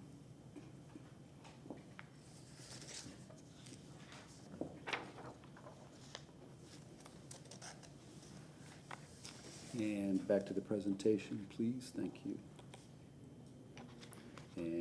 And also back to Director Washington. All right. And before I touch on this slide, I do want to slightly clarify for you, Chairman. So if we have a 8-yard container that's in our yard, we make sure that the water is not collected there. But if water touches garbage, it's now leachate, which is garbage, juice, for lack of better terms. We'll just say that for the public. So we have to handle that per the regulatory agency's, discretion. So we have to manage that, just to clarify. Okay, I'm gonna slide back up, please. So rate increases provide the following, as you all have just been discussing. So the operating costs through fiscal year 2029 with the proposed increases. In addition to that, the McKay Bay, what we're currently doing now, which is the retrofit for the waste to energy facility. And the benefits for that is the longevity, the reliability of the facility. The more days that the plant is, I see you're getting ready to get for a question. So the more days that the plant is up and running, the more waste we can process. We've processed up to, at maximum, we've processed up to 330,000 tons before. Right now we're at 300,000 tons. So our goal is to get back up to around 320. shooting for 330 is running to failure, and this is why we have such a large retrofit now. We don't want to do that moving forward. We have multiple initiatives to pull waste out of the waste stream, given the fact that the population is increasing, so rapidly. We're anticipating around 3,000 tons as a system, so 3,000 tons per year moving forward. So that's, yard waste, that's the bulk waste, that's garbage as well, not just the waste going to the waste and energy facility. But with the future projects, we're poised to handle, the additional people, which reduce the additional waste. So in addition to that, so right now you can see that we have a couple pictures up on the screen. So we have the Ash building and the cooling tower as well. So right now, if you step foot on the campus, you can see that we added skin to the Ash building. So we're up and running. The project is going very well. Looking forward to finishing up the project very soon. And then moving to the right, you can have a general overview of what the solid waste complex will provide us. And the list is north. I do want to just point out the north scale, which is very critical for us, which takes the garbage trucks outside of the south scale entrance where we currently have, which is going to help us reduce the time and increase efficiencies. So with that, the benefits of the relocation are reduced time on route. So, So Mr. Washington, yes, this project, sir. I know a lot of this has already been paid for, and no, none of this. what haven't we budgeted in this project? Okay, so just want to mention that. Actually, go ahead. We do have another presentation coming up, and it's the grade 8 presentation, so we can go into details about the relocation or the. I know the relocation, but the waste energy plant has already been budgeted and paid for, correct? It has. Yeah, that's what I thought. He's going to go into it. Clarifier there, yeah. Council, of course, has authorized a reimbursement resolution, so we are paying for that. But we have to issue debt service right. to cover that, otherwise Right, okay. we're not, yes. I understand. I understand that. Okay, good. But what I meant was, this project's moving forward. We've authorized the expenditures of these funds. Yes. Right. Okay. Did somebody else have a Yes. question? Ms. Ritter? Well, I just wanted to say that yes, we still have to issue bonds for this. So then we're paying for the waste to energy facility. Then we want to pay for this. And I will tell you, if you've not gotten on a garbage truck and gone out with these folks, you totally should. I've done 2 tours now, and I still have one left. Pretty much 8-hour days. It's been really amazing to see what his team does. But right now, to give him perspective, if you put that slide back up, he's talking about this north scale house. Right now, the bottom is where the scale house is now. And our garbage trucks have to sit in line with all of the other people who want to, and they have no option. They have to sit there. So they could, I think we got through relatively quickly. I think there was only a 15-minute wait, but they said, yeah, if we had hit it an hour later, we would have been there for 45 minutes. And by the time we left, the line had backed up. So in allowing them to have a separate scale would absolutely speed things along. So a lot of this is just improving efficiency, and right now they just don't have that opportunity. So this is actually really exciting what they're planning on doing here, and I know that you're going to talk about that during your grade 8 presentation, but I had to just give you a little. You and Larry Washington, the only people I know that get excited about trash. Love garbage, love it. Trash. Somebody else had a question? Are we done? Okay, sir, go. Okay. No, continue. All right, so, and to your point, Councilwoman, so we have, the efficiencies gained there, and then with that, we have increased throughput for the customers as well, which results in increased revenue. And then decreased wait times, and then overall decrease, or at least a reduction in collection times for the citizens at large. Yeah.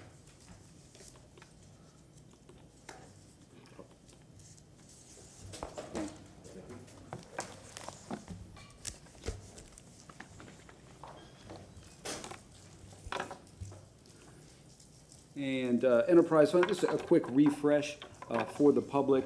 Again, distinguishing solid waste and some other departments, water and wastewater, for example, from other city departments.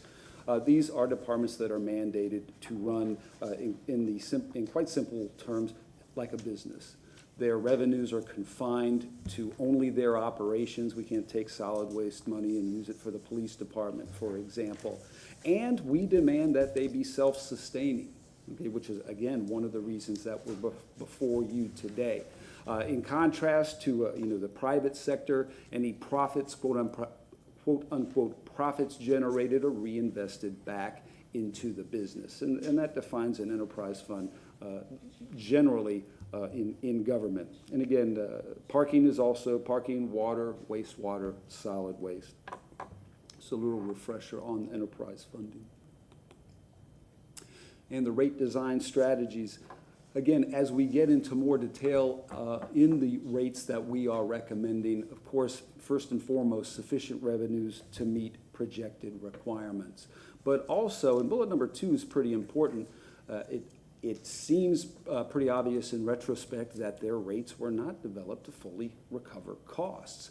And of course, that is the ideal, right? That's the best practice, and that's where we want to bring these rates today, recovering their costs along, with their other needs, not just their costs, but at the very least, that's what you would look for in a business. And they're not only adjusting their existing rates, but as we'll get into more detail, developing new rates and charges for things that we, in the past, we haven't charged for. We think we need to now. And first up, the residential collection rate recommendations. You see annually for 5 years and then indexed thereafter, as we've discussed, and it's about $3 or $4 a year for those 5 years, totaling about $20 over that 5-year period. We are going to offer a customer assistance program in addition to what we already offer, which is the senior discount. But we're also going to, similar to what we do for the water and wastewater fees, we're going to offer a low income discount. And that last bullet, we want to stress that this is paid for by the general fund. Because it's a business, it can't offer discounts. So any discounting has to be the burden of the general fund. But we want to do that, of course. We have people who will have a hardship from some of these rates, and we want to assist them. What's the projected additional cost of providing the low-income 50% AMI to the general fund? I don't have that on me, but I'll circle back. I'll circle back to you.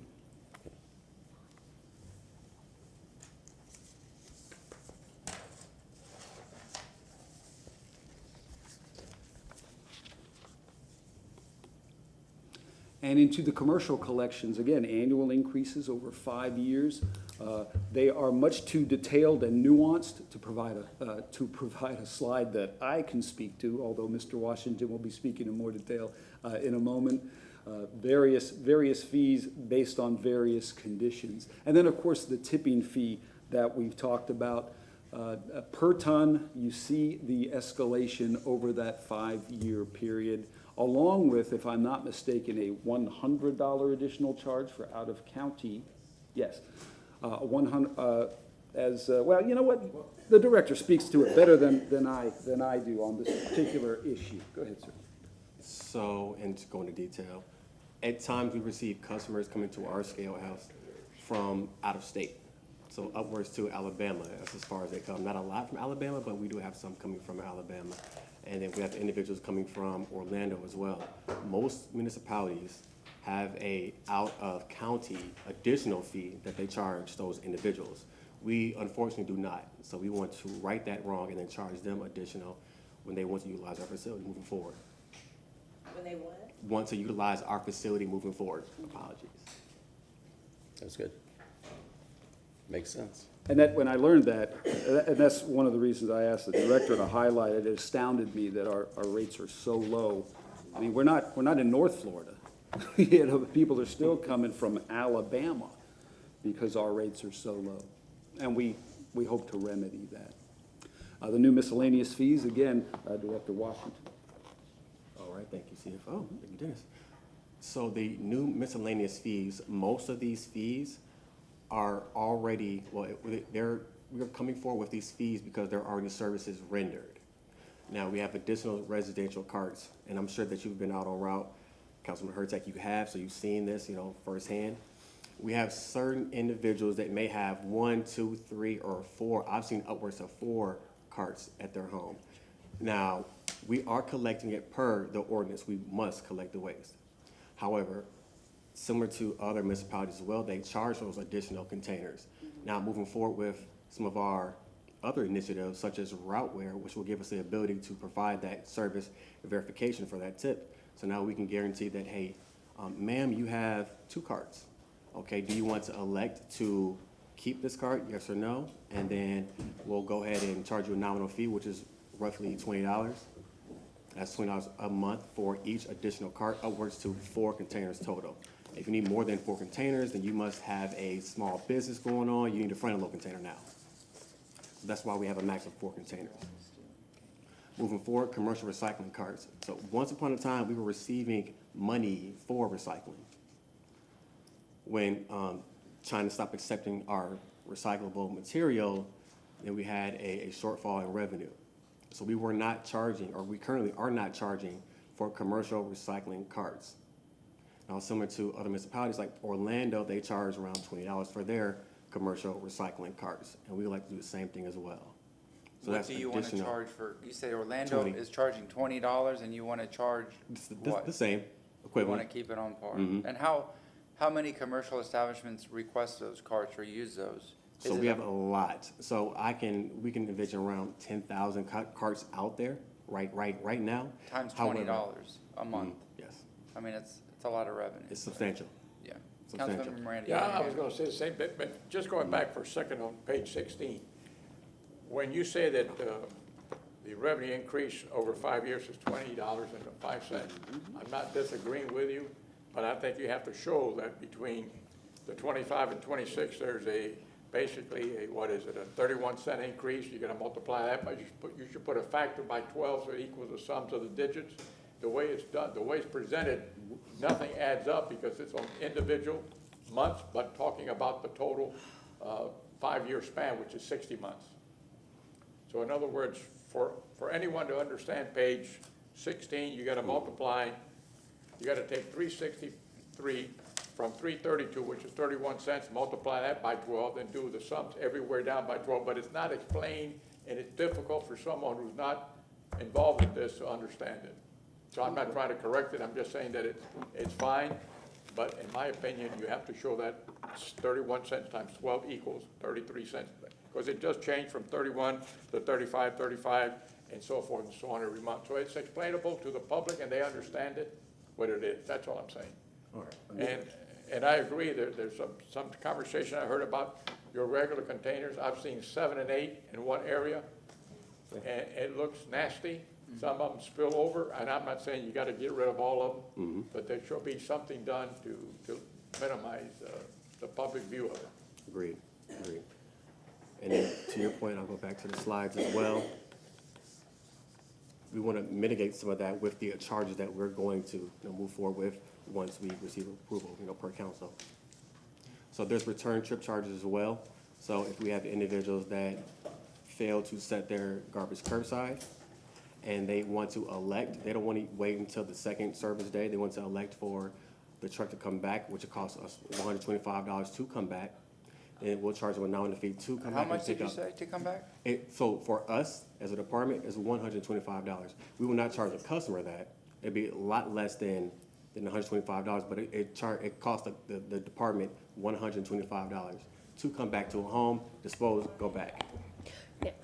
Yeah, Councilmember Henderson, Councilmember. I'm just curious about the data on that. How many people request a return trip?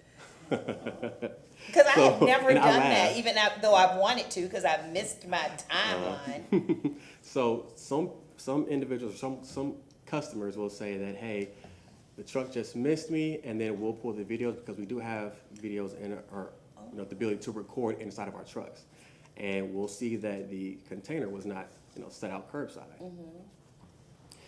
And then it depends on if we have the time to even go back and review the videos, because we do receive these calls quite often.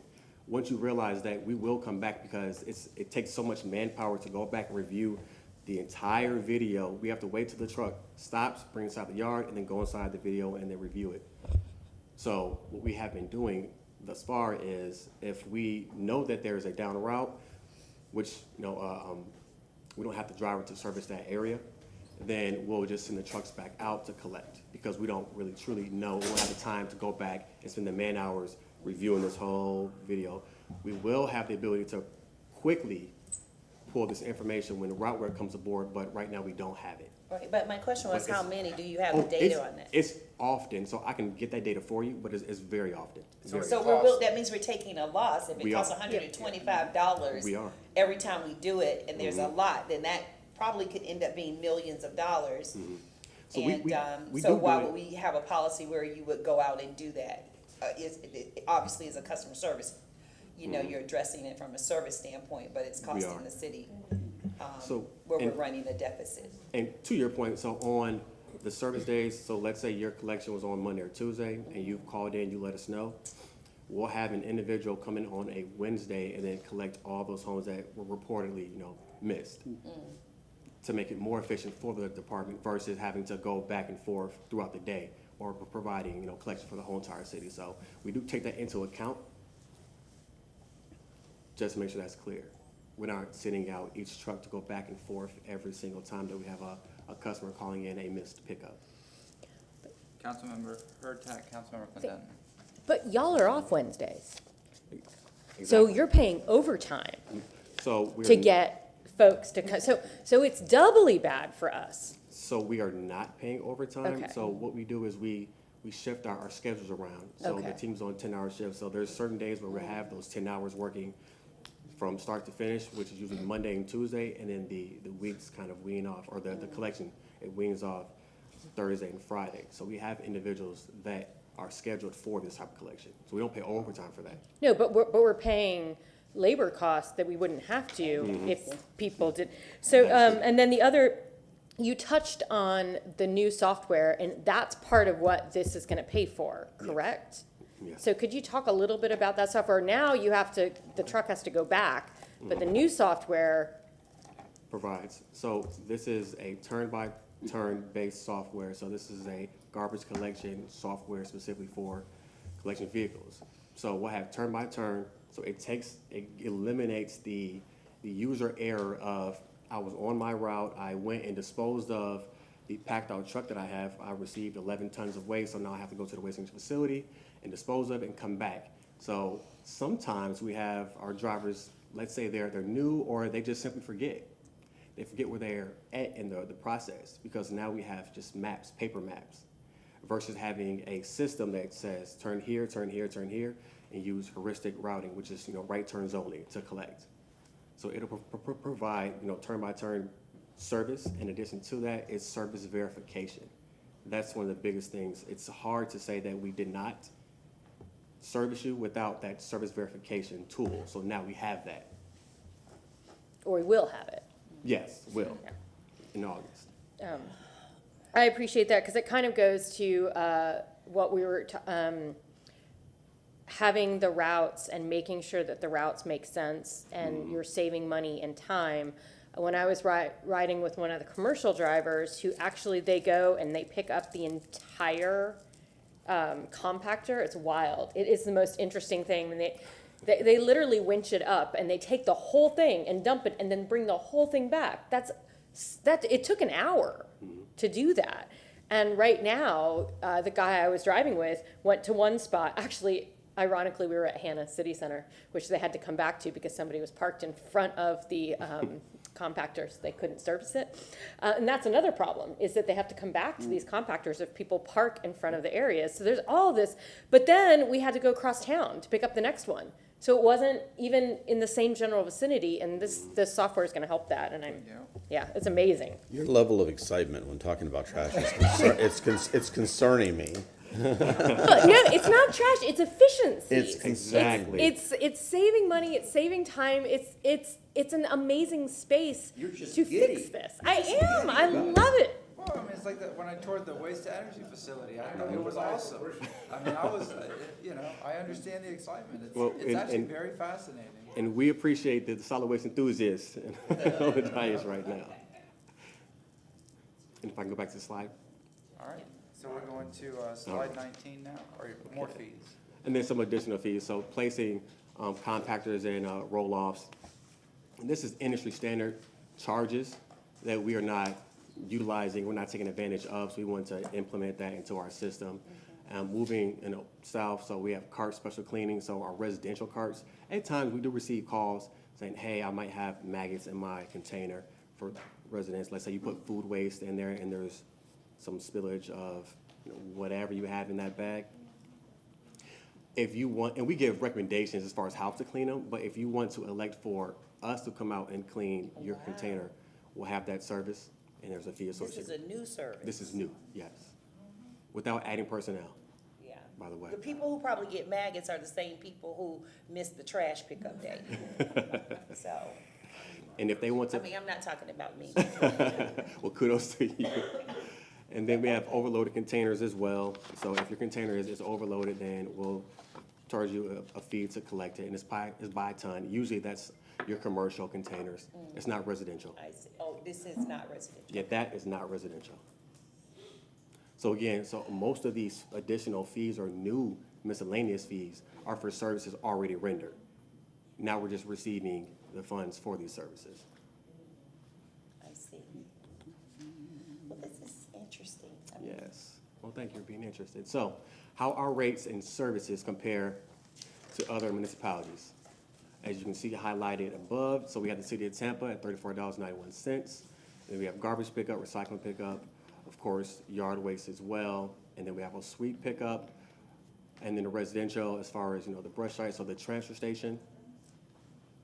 These are all of our services listed. And then you can see the other municipalities. So, and Councilman Clendenin, I know you mentioned that we're going to reach around $50 in roughly 5 years. So Miami-Dade County, and they've announced this already, they have a tentative increase of 7.3%, and that brings them upwards to $45.42. This is this year, so next fiscal year. So that just shows that the entire state of Florida, as listed here, is moving towards more rate increases, and there's other individuals, other counties that are doing the same as well. I get it, but I ran on a platform of don't turn Tampa into Miami-Dade, so there we go. Just general examples.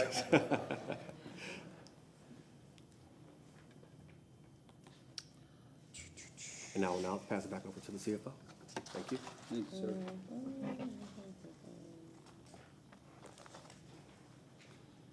And you see, council, here an example of our average residential total utility bill increase, accounting for the anticipated increases in the water and wastewater department charges and the solid waste department. You see in the initial year, pardon me, $8.19. Again, stays pretty consistent throughout the years for a total of $39 over that 5-year period.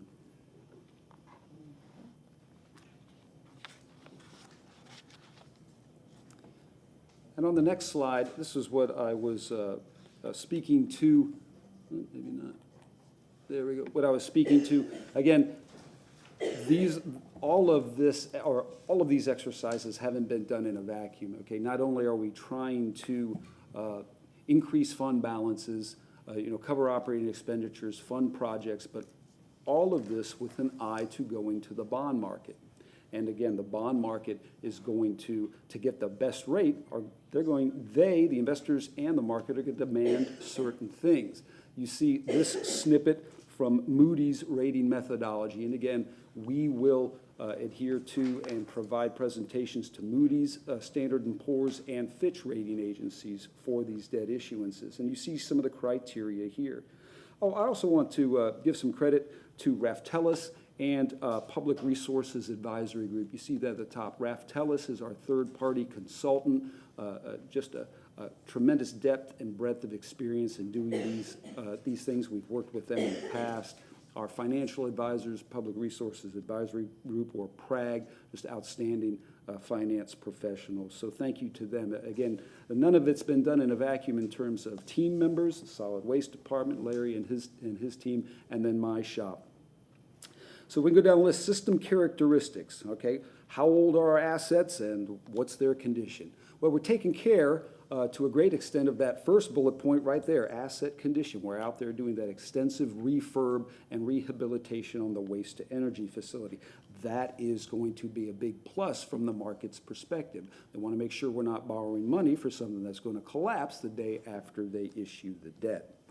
Our service size, operating and maintenance and annual expenditures. You know, what is the range? Is our service size 65 million? Is our service size 200 million?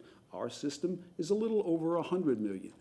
Again, of a determinate sufficient size for the debt service that we're going to be requesting. You know, if you're in a very small locality, you're not going to have a very good time requesting $100+ million for something. We've got that oomph. We've got that size. Our service area, our median family income are your residents, from a statistical perspective, going to be able to bear the burden of the rate structure that you're proposing? Because again, this is year after year after year. We think it's very moderate and minimal. We anticipate that the rating agencies are going to say the same based on our area median family income. You just made a comment. You said that you're proposing. You're talking about from the perspective of Ref Telus to the city, not city council proposing this rate structure. Yes, that we are proposing. Okay, I was like, you're telling us. To city, we are, this is our recommendation. Again, we're going to come back with different criteria and different subdivisions based on council's feedback.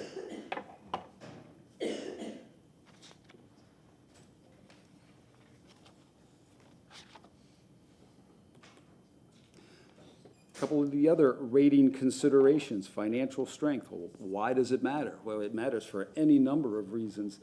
This is directly from the Moody's rating criteria. The financial health of a utility determines its flexibility to respond to contingencies, resilience against potential short-term shocks, and cushion against a long-term unfavorable trend. Now, of course, we've got one right in the rearview mirror, right, the pandemic. But as I've said before, as they say in the emergency management profession, things that have never happened before happen all the time. So we have to be flexible and strong enough to respond to unforeseen circumstances. And this is where we get into some of those details I was talking about. The annual debt service coverage. To be considered for the highest rating, and that's what we're shooting for, they require 200% of net revenue available to cover any debt service payments. Our forecast puts us within that particular criteria. Again, we're shooting very high for our rating because that's going to translate, and we'll be able to give you figures for that at the next meeting. That's going to translate into considerable savings should council decide to issue this debt. Days cash on hand, again, another criteria separate and apart from debt service coverage. How much do you have? 100 days, 150 days, 250 days. We're shooting for 150 days. Shooting for anything more than that would, of course, necessitate an increase above what we've proposed to you. We think that's a happy median. Debt to operating revenue. To be considered for the highest rating, they want to have less than we must have less than 2 times. Our rate plan accounts for that, up to the second highest rating criteria. And I say that because, again, so many different criteria for these rating agencies, and we'll gather more information as they grill us, and that's what they do before we issue the debt. All 3 of them, we'll get their feedback, they'll get our feedback, and what we're trying to do is weigh all of these different criteria to get us the best possible rating with the finance structure and rate structure that we're proposing. Management, well, we're a little biased. We think we have a great operation management in place. We really do. I would submit to you that our strengths of operating management and financial management are what have allowed us to get to this point so far with such a plateaued rate structure. So we feel we're very, very strong there. Regulatory compliance and capital planning. That's going to be, that is one of the reasons we did the rate study, to check all of these boxes. And of course, the rating agencies and the market will go through this rate study with a fine-tooth comb. Legal provisions. The rating agencies want to make sure we have a long-term strategy. I've said it before, I'm sure I'll say it again. The PIPES program was a wonderful template for this. Council approved an ongoing progressive rate structure into the future that we and the rating agencies, and obviously the market, because it's been very successful, felt accommodated all of those big projects that we plan to do. Again, 20 years, nearly $3 billion. So the rating agencies in the market want to make sure we're doing that again, that we've planned for that. The rate covenant, that'll be addressed in our borrowing process. Again, we are obligating funds to pay for this. And the debt service reserve requirements. Again, there are a number of different criteria that the rating agencies and the market will look at, as I've mentioned. The solid waste department has no debt now, so they don't have a debt service reserve requirement, but they will. And again, all part of bolstering that financial picture, not only for our confidence, council's confidence, the public's confidence, but for the people who will be buying our bonds.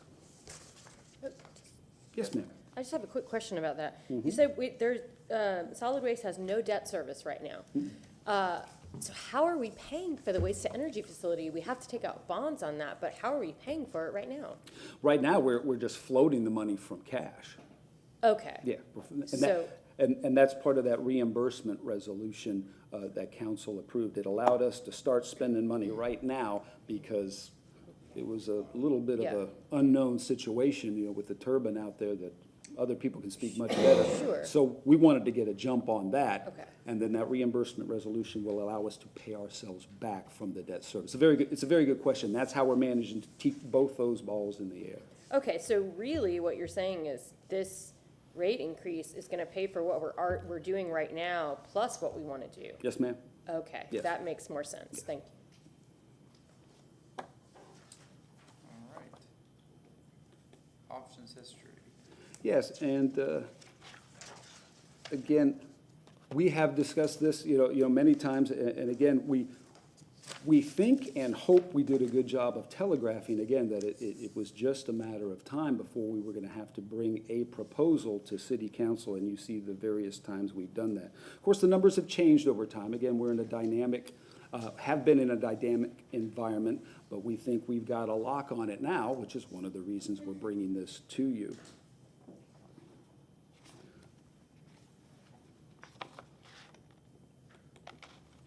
And our financing plan. Our preferred financing plan, step one, that'll be this month, next month, we'll ask council to authorize a bank note for that waste-to-energy facility project, about $120 million. I won't get too into the details unless you'd like me to, but one of the reasons you see step one, bank note, for instance, step two, line of credit, a bank note will allow us to take almost all of the money, or all the money if we need it right then. Because this should be a one-shot, a one-year expense. We don't want to borrow money for, for projects 2, 3, 4 years down the road and pay interest on it, and we're not paying for it yet. That's what a bank note will allow us to do. Now, regarding the relocation project, again, you'll recall from the previous slides, that's going to be a multi-year project. We don't want to draw down $130 million and be paying interest on that. A line of credit will allow us to only draw what we need when we need it, so we're only paying interest on that. Now, those are the short terms. In a perfect world, what we'd like in around 2027 is to consolidate, and we've done this before, consolidate those two short-term issuances into what is typically recognized as government finance, a 30-ish year bond, about $250,000 in total, and that's simply the combination of step one and step two. A couple of advantages in that. One, we would hope by that time, perhaps, but again, you just don't know, especially years into the future. Will rates be less? As I'll talk about in a moment, rates are still historically low, but nowhere near as low as we've all gotten used to in the past few years. Borrowing and money was very, very inexpensive. It's not as inexpensive as it was. So that's our financing plan. Wanted to break that down. And again, it's illustrative. It will change somewhat based on time frames and amounts, but generally, in 2027, we'll be looking to issue $250 million bond. So you were talking about interest rates. Yes. And how they were, I mean, not free money, but years ago it was very cheap. Mhm. And now we see car loans at 8% with great credit, mortgages are high. I don't know what, the Federal Reserve's gonna do in the next few years. They're talking about, small reductions, but it really hasn't happened. But from now to 2027, before we issue that $250 million, hopefully, and we are, highly rated, and you've gone through that very, proudly and for good reason. We're in good shape, but hopefully, rates come down a little bit, and it's not going to be as expensive to borrow and bond that money. So time will tell between now and 3 years. Yes, it will. I mean, you've got any number of geopolitical, not only geopolitical and U.S. political things going on that could influence it tomorrow. It could influence it in 5 years.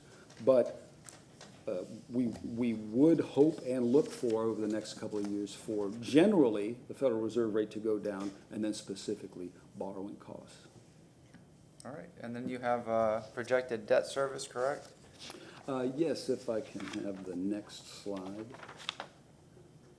And we think this is a conservative picture at this time. Again, you see the interest rate, 4.5, far higher than we've experienced recently, but not unusually high for this particular environment. And again, it's illustrative. We're not going to go out, we're not asking to go out and borrow $250 million right now. But you see at that rate for that time period, the total interest is just about the cost of the project. In my experience, I have seen many projects where the interest cost exceeded the cost of the project. So again, part of it's the market, part of it's the economic environment. Annual bond payments, you see there of a little over $14.5 million. Now, let me ask you, CIT is being talked about because it's coming up. Is CIT money allowed to be spent on a project like this? Instead of having to bond out the $250 million, can we, use cash, bond less, because it's, $248.5 million just in interest? Is there a way to apply CIT to that, or is not allowable? You could. It may be a little more complex. I will preface my comments by saying I think the demands on the community investment tax aren't going to allow that. Okay. But from a capability perspective, because we are entering into short-term debt issuances, if council decided they wanted to spend some community investment tax on solid waste instead, I think we'd have some flexibility. Now, once a 30-year bond is issued, you'll have much less flexibility. And Sure. so, you've got a callable period, et cetera. Okay, and the rate increases wouldn't be enough, obviously, to cover, a chunk of this $250 million. Again, so I'm trying to look at borrowing as the least amount possible. Because it's, the interest is ridiculous, but it's what it's expected, the cost of the project. All right, Councilmember Clendenin. Yeah, on these types of infrastructure problems, how I feel about PAYGO. I think that's always the way to go, but this is something that's, in my viewpoint, is perfectly appropriate for generational financing, i.e. bonding, because it's something that, people who are, all these people are going to be moving here, they need to pay their share as well. So when they come here, they can start paying this as well. So so the burden isn't always on the people that are currently here for future residents. So that doesn't concern me as much in this type of project. I am concerned about the significant and compressed increase in time. I would like to see maybe some proposals of what the impact, if we could maybe stretch out that 5-year term for the rate increases for a little bit longer to make it the climb and the increases less impactful on our residents. Also, you and Mr. Washington, you and I have talked about the need of, in about 20 years, we're going to have to replace that waste energy plant. And this is 5 years into probably that 20-year cycle. So, we're almost immediately talking about planning to build a billion, well, in today's dollar, $1 billion new facility. So and this debt is 34 years. If we have to replace that thing in 20 years, so we're still going to owe 14 years of this debt and have to take on another $1 billion in fiscal year 24 money to be able to replace that. I mean, how does that factor into your equations? So we won't have to replace the waste and energy facility in 20 years. So the retrofit now is giving us the life to ensure that we have it for 20 years moving forward. So we do have multiple initiatives to manage the waste coming in, so we don't want to have to try to build another waste and energy facility. We can manage the waste in different ways. So we can take the food waste. Food waste for the city of Tampa is around 40% of the waste generated. So we have different programs where we have composting programs where you can elect to take a class, and then after you finish the class with our department, we can give you a composting bin so you can take that food waste and use it and then have a nutrient dense, Well, I get it, but I mean, realistically though, that facility, I mean, it's, in 20 years from now, it's not gonna be looking very pretty. I mean, it's even with all the rubber bands and Band-Aids we put on today to get us, because I mean, honestly, if we didn't invest in that now, it'd be broken today. I mean, those investments that we had to make today were dire. They were immediate. They needed to happen, and that's going to get us that 20-year life cycle. So I'm just curious again. So we're financing this for 34. I actually expect that I'll be dead, but in 20 years somebody's going to come here and be saying, well, okay, now we still got $14 million in debt on something that we're having to replace 20 years into it. So I just curious how that'll factor into our finances. Understood. And there's periodic maintenance associated with the upkeep of the waste and energy facility. So we don't anticipate it going down completely black at all. We'll just continuously add more money into the waste and energy facility. The reason why we had such a large project now is it was previously ran by a contractor. It was a mess. There was challenges there. It was a mess. Y'all inherited a mess. I mean, there's absolutely no doubt. So when you guys come back, I would like to see some way of, again, give us the options of, because as we talked about in your programs, we don't talk about the amount of reserves, the dollar figure and how that fills in that gap between projected revenue and on your charts, and the implications that would have on interest rates, and what our options are as far as maybe stretching this rate increase over maybe a couple of extra years so that it isn't as dramatic each year and rise the way it is there. Because I have to expect that after this particular rate increase in 5 years, depending on the economy, this trajectory is going to continue on. I mean, I don't see anything in the crystal ball that would not say that isn't true. So just if we could flatten that curve a little bit, knowing that it's going to continue to go, if we could, instead of having it go like this, if we could have it go like this, I think it'd be more better. And I just want to point out one additional thing as well. So with the new miscellaneous fees, we hope to try to curb that sum within our power. So now we have the ability to charge for those services already rendered, so we're not adding additional personnel, so we can try to curve that down. You've got my 100% support on your additional fees and things that you're doing with the commercial and additional fees. I think that's, I mean, in a business environment and the type of enterprise fund that you're running, you should 100%. It's shameful that we haven't been doing that for a long time. Councilmember Hertag. Thank you, and thank you for this presentation. I don't disagree that it seems a little steep, and we've talked about this. So there's a couple of things I would love to see. I think you've already written down the assistance cost to the general fund, like what do we predict that would be, at least in the first couple of years. I would love, you gave us Miami-Dades, but you said you knew about other cities that were doing increases. I think that would be helpful to see what we know there. And if they're doing it over a multi-year period, that would be helpful as well. I'm gonna say it again because this is my hobby horse. I really still want a pilot project for once a week pickup. It's something that, I mean, I throw one 13-ounce gallon bag of garbage away a week. And it's never full because I use composting and recycling and I do all of those things but again, I was trained to do this because in the city I came from or grew up in, we had to throw away garbage based on how much we used. And I like the way that you're heading toward that with the extra bin, but I don't think the extra bin cost is enough. I think that you should be reducing the cost for people who throw away less garbage and increasing the cost for people who throw away more. I think it's something that every human being inherently understands. I use more, I pay more. It's what we do for water. It's what we do for wastewater. And I understand there are built-in fees, but I think the people who want more service should be paying for more of those fees. If you want your garbage picked up twice a week, great.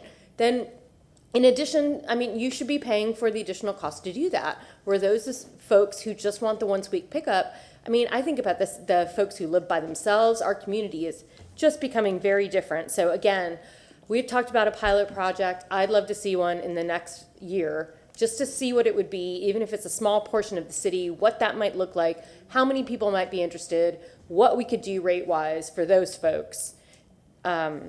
And then I also know that you're retooling the sweep program, which should help with a lot of different things. So I'm really looking forward to how that's going to be redone and hopefully cost, less in things people throw away and the amount of truck and labor costs that go into that as well. Councilmember Moran. Thank you. I agree with that wholeheartedly. So if I do that, the school system will be broke in 15 minutes. The philosophy is great, but when you apply it to the principal, I haven't had a kid. None of my children went to public school. I did, and I loved it. In fact, I never went to high school. I went to Jefferson. That's right. So if I do that, then the money that I pay into my taxes is eliminated from the school system because I have none in school. And you can't do that. In a democracy, you have to have a value of something to be said for that. And I appreciate the thought, though. I really do. And I hate to tell you that you were a school teacher and a great one. I wish I had school teachers like yourself and my good friend here from District 5, because you both are very good council members. But what I'm saying, I cannot use that philosophy, because if it does not work mathematically. The school system will be broke in 15 minutes. Not that they're not broke now. Yeah, what's the difference? Yes, ma'am. I was thinking the same thing. It's a catch-22 because in the, single style family household where you don't, utilize a lot of trash, but your next door neighbor does. So the gas and the cost of being out there already exist. And so that is the problem. You won't be able to get around that. One neighbor wants it, one neighbor doesn't. You're still out there anyway. You might as well pick it up because it's just there. So I don't just see how we could eliminate that. And then when you look at the other municipalities, most of them have twice a week pickup. I think there's a sense of normalcy in that, and that it's not a necessary change because you're presenting how through this enterprise business we're factoring in the cost where we can still provide this level of service. If you do special pickups, then twice a week is falling into the same category for me. It's about customer service as well. Yeah, absolutely. I don't support that, by the way. I agree with Councilwoman Henderson and Councilman Miranda. There's a certain level of expectation. There's also cleanliness involved with the trash blowing around. I mean, that's almost like saying, well, I only flush the toilet twice a day, so they're only going to take the wastewater out of everybody's house twice, X amount of time. It's a basic level of service, that is expected of this. I mean, hundreds of thousands of people do that once a week. They throw trash away once a week. In Florida, it works. Yeah, but not in Tampa. Yeah, well, again, it's a basic. That's why I want a pilot. I will tell you that right now. I think if you did a customer service survey about the request for the amount of days, that they'd want 2 days a week. Actually, it's fascinating. That is not what you heard at your public comment meetings, was it? Public comment's not as No, they had meetings. But you have a survey of there's 400,000 people living in the city of Tampa. But the people at that meeting, Larry's going, I am quite a few of them said, they wanted more. Some people wanted more service, and some people wanted less service. Did Larry they not? and Dennis slowly creep out of the room. So what's the next step here? Are you going to come back with a proposal that shows different options? Since Councilmember Clendenin brought up a very valid point about instead of such a big impact in such a short period of time, can we space it out? I mean, we didn't do a rate increase for a decade, so we've been very generous because we've been eating the costs. And again, if I could go back in time, I would say, a little, 50 cents more, $1 more, because it would make a difference. It would help us catch up. But will you be coming back with different options, price-wise, increase-wise for the consumer?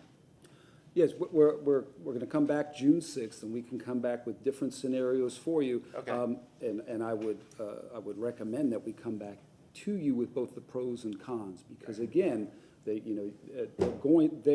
any deviation will have a reaction, positive, negative. And again, we always want council and the public, to see the whole picture. Yeah, and that's exactly what I expected, is if you came back with X amount of rate increase over X amount of time, what the impact that has on reserves, what the impact that has on interest rates, on service delivery, all the pros and cons. So you're right, we push here and you're gonna pull there, so. Yes, sir. I'd expect that. Thank you very much. And you look at the same project here, the solid waste project, debt service, page number 25, you would see what we're talking about, all of us are talking, project proceeds, $250 million. But the interest equals to almost the sums of the project. So if you had money extra, like 50 cents a month in somewhere, your bottom line of 248 would decrease by those sums. And you would get more buck. That's what the pipe project is. The pipe project, I believe, is 53% paid for by cash and 47% later on. If not, you don't get 100% of your project done. You only get 50% of your project done because the other money you paid in interest. That's it. See you June 6th. All right, thank you, council, thank you, sir. All right, do we have public comment on this item? Yes, sir? I'm sorry? No, public comment. Oh. You're a ninja. Steve McElhaney, I'm here on behalf of the Soho Business Alliance, and we've spoken to Solid Waste about this several times. That Soho district is under a contract hauler, and we frequently have problems. As you know, those restaurants are immediately adjacent to residential properties. So if we end up having a missed pickup, it is catastrophic. It's not just an inconvenience. The food waste and all of that goes into the dumpsters.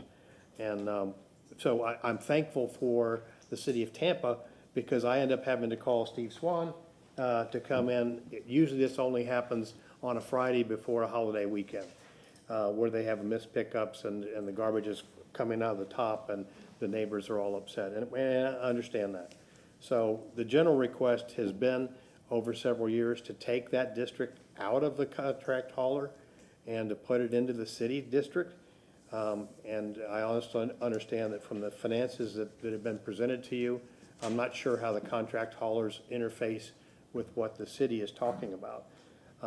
But that is a request that's come before this council. It's been presented to Solid Waste. It's been presented to the purchasing department. I would like to see, something happen in that regard. But it also involves capital expenditures for rolling stock of equipment that the city may not have. So it may require additional equipment. However, we'd like to see something happen, at least some report on how that could be accomplished. And the second part of that is the frequency of pickups for commercial is every day. And there are safety, health, safety, and welfare issues that are associated with it. We have, I don't want to get too far in the weeds and vermin and things like that, but there are some serious health concerns regarding those pickups. And what's happened in the past is that the city has dispatched a smaller truck, and they have hand-loaded the garbage out of the dumpsters into the smaller trucks to help prevent those kinds of problems. So it wasn't just this contract hauler that we've had issues with. It's each of the other successive haulers that we had in the past. So I request that you look into that, or at least have Solid Waste come back and report as part of their report on June 2nd. Thank you. Thank you very much. Yes, ma'am. Please state your name. Hi, my name is Carolyn Bennett. I've talked about this a lot, about the fact that the people who move here need to be paying for their impact. The people who live here should not be paying for that. I hear, it'll raise the cost of housing. Well, it's like, well, so what I'm proposing is, they talk about the containers are $55 in each. They talked about the 8-yard container for commercials, $15.80. The new trucks are half $500 million. If you have an increase in units, they should have to pay for the additional containers. In other words, if someone sells a house, there's already a container there. It's no big deal. But I am familiar with a lot where there was one house. Now they're building 6 houses. So that's 10 additional containers at $55 in each. Those homeowners that are buying a new unit should have to pay the two $55 containers. Why do I have to pay for it? Because they're increasing my fees because the containers cost $55 each and they're putting out 1,000 new ones each month. If it's a new unit, you pay for it. If it's a new business that didn't exist there before and now they need a commercial container, they should pay the $1,600 for their container. These are startup costs for new. If there's an apartment complex that has 4 units and now they're going to build 12 and they need more commercial containers or a bigger one or whatever, they should have to pay the startup costs. The existing, we shouldn't have to pay for it through our increase in our residential. The second trip, I think we should charge what it costs, the $125. And what I would recommend is when someone calls and say, oh, you missed me, tell them, okay, we'll come back and pick it up, but we do take video, which will be reviewed, and when the video is reviewed, if it turns out the container was not present during the first, you will be charged $125. That will be a deterrent in and of itself. People will stop calling because they realize the video is going to show I missed my pickup, and now I'm going to get $125. They're going to stop calling. And also that way you don't have to review every video. Instead of a stick about increased rates for twice-a-week pickup, how about a pilot program that offers a discount if you want to opt for once a week? I'm not saying it's the right way to go, but maybe look into it. There's time and labor involved that's a savings, so that should probably be looked into. Another thing about this, Charlie's philosophy of schools, I think it's a little different because if you never have children, you still benefit from an educated society. Everybody should be paying for public schools.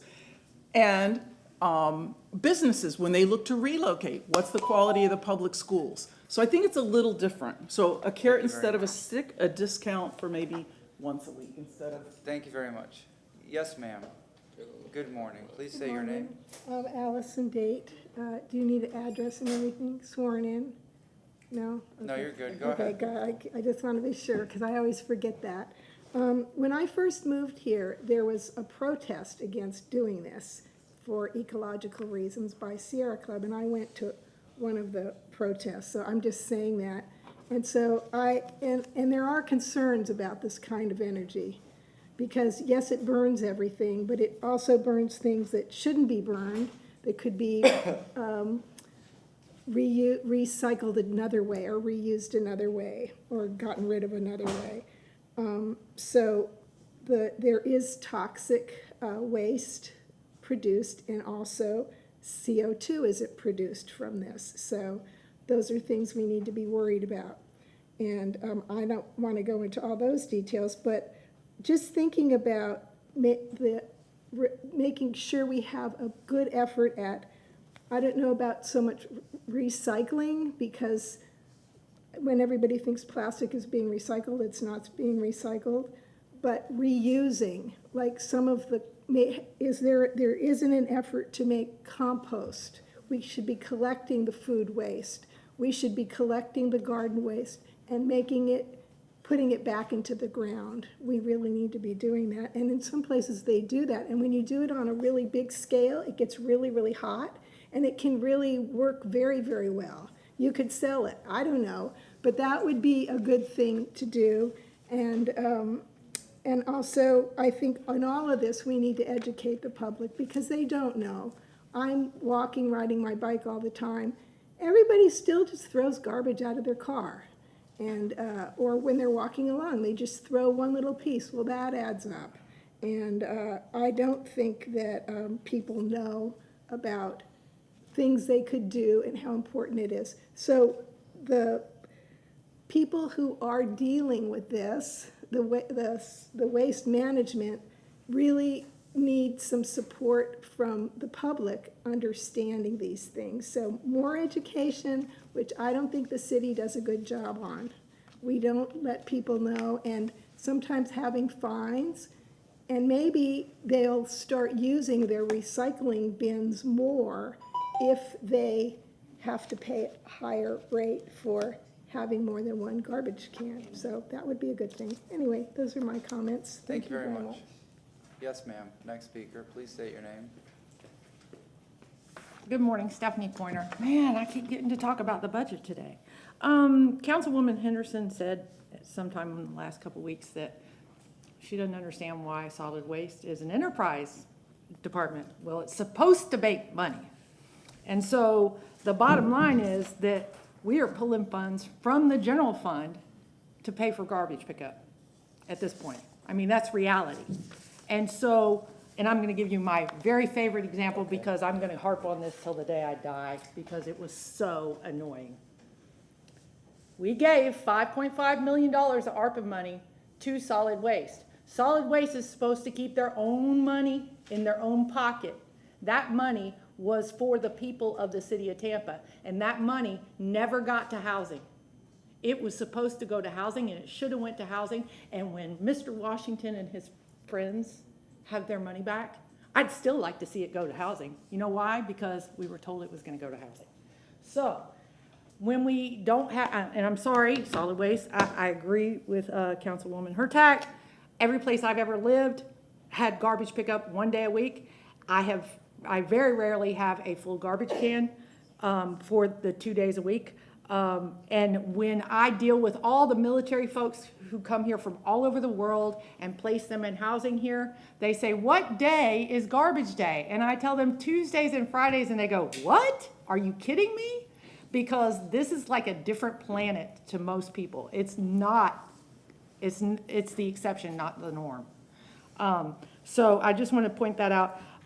The lack of automatic increases is a citywide issue, not just solid waste. I've come up here 3 times in a row today talking about how we haven't increased our fees and how we operate in a deficit, which was the path that was set forth by the previous administration. That's not this administration's issue. It's the previous administration said, we're not raising fees for anything. Well, here's the problem. Now we don't have enough money to have the transportation we want, to have the housing we want, to have the staff that we need in order to provide good services. So until we get our ducks in a row, and as a matter of fact, Councilwoman Henderson gave the exact same example. She said, look, the convention center makes money. You know what? The convention center has a plan laid out for what their fees will be for the next 10 years.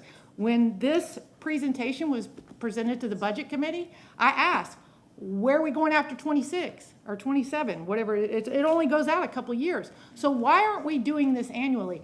Every time a budget item comes before you guys, there's a CPI increase attached to it. Very rarely is there not. Why is the city not following the same procedures in order to charge for the services that are being given? I'm not saying rob anybody. I'm just saying we need to have reasonable increases instead of it operating in a hole. Thank you very much. When we make the motion for the folks to come back, can we do it for June 20th instead of June 6th? Because it's a very, very full agenda. Well, yes, sir. let me, if I can, Council. No, but before you get up there. No, you're welcome to stay, but before you speak, I just want to inform Council, this has already been placed on the June 6th calendar through OnBase, and it's going to show up a resolution for consideration on your consent docket. That's how it's currently agenda. Okay, so we'll leave it as is. No, it was a request from the clerk, so. Thank you. All right, so no motion needs to be made. It's already That's correct. Thank you very much. But the public should know that it's going to be coming for council to consider a resolution on June 6th. So June 6th is when we will be visiting this under our consent agenda. It's a regular meeting. We will see you then. How exciting. Thank you very much. Thank you. All right, next is, yes, ma'am. I have something, thank you. Thank you, Chair, appreciate it. Is this the type of public comment situation where you can respond?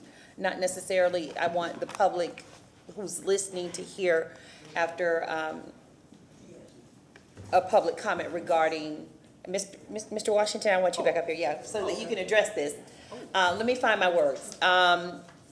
Because we attend staff meetings and you learn and grow, so I want Ms. Pointer's comment to be addressed from the standpoint of what I learned when I questioned the bottom line of why solid waste is not profitable. And you explained that to me very thoroughly yesterday in our staff meeting. Just for the public's knowledge, can you address that from why that loss appears for the past 2 years, I think it was, where it showed as a loss, but yet prior to that, we were profitable as an enterprise business, and with the increases in fees, we can be that way again. So can you address that? Okay, and then, and simply put, we acquired the waste and energy facility. Right. We understood that it was in dire condition and we needed to make a change. Going back to the waste and energy retrofit, if we had to haul all of the waste from our trucks from the transfer station over to Waimama, which is the landfill that we partner with Hillsborough County with, it would cost us $40 million per year. And then of course increasing throughout the year as well. Yeah. So that's why we have acquired the waste and energy facility, and that's why you see a decrease in the amount of, really an increase in expenses associated with that. Yeah. With additional personnel, which is upwards of 50 plus. And then clearly we have to maintain the facility. Yeah, so it always hasn't looked like that, and I just kind of wanted No, it has not. a clarification on that, because it is a big number, the deficit is large, and I want the public to understand the reason why clearly, and I appreciate you explaining that. Thank you. No problem. Thank you very much. Yes, sir, Mr. Shelby. Mr. Chairman, may I just raise an issue for council about tonight's meeting, if I can come to the lectern, please? Yes. Go ahead. It's easier. Thanks. Please state your name.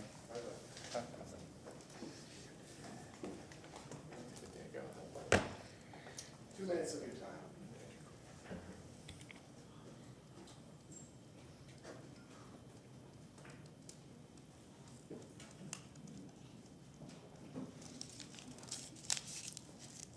Council, my apologies to you and the public for interrupting. I'm going to be brief, but there's going to be a request by the administration for a walk-on that is going to appear on your agenda tonight at the start of your 5 o'clock meeting. The purpose of that is to set a special call meeting that is required as part of the process for placing the community investment tax referendum on the ballot.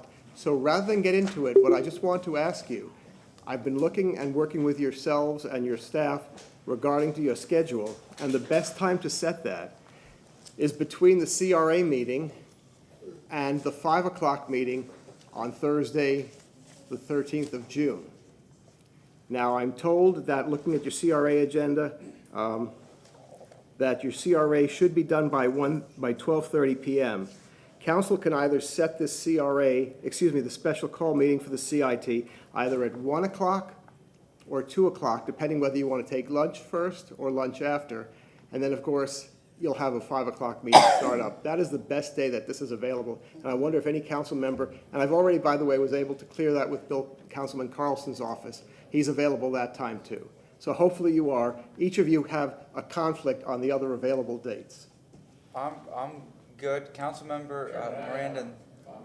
Yes. As Finance Chair, I was going to make a motion to request, and I know we're busy on the 6th, that a member of Hillsborough County Commission and body-wise, the administrator appear June 6th of 24 to provide a presentation on renewal of the Hillsborough County Community Investment Tax. Well, that wasn't to my, and thank you, Councilman Miranda, because I wasn't aware, I was informed that they were going to be coming at the special call meeting.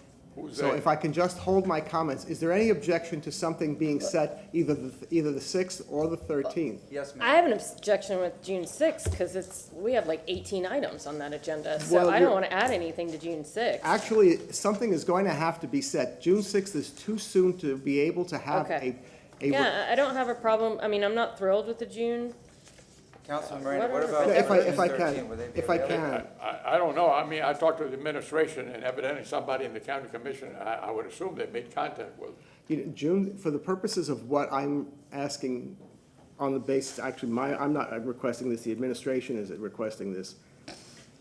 The county ordinance requires that each taxing district, which are the 3 municipalities, the school board, and the county, have within their ordinance, a public hearing, an advertised public hearing to seek input as part of the process to get this on the ballot. And that's what's going to be walked on. My suggestion to you is let me just, rather than have this discussion now, if that time, if not the 6th, then the 13th, because we're going to have the legal department and staff come in at 5 o'clock with the walk-on, then you can ask your questions. But I just want to make sure that time, now that I have you all here, is acceptable. The time works. My question is, between now and this evening, can we find out with Bonnie Wise and the county Yes. if they're good with June 13th?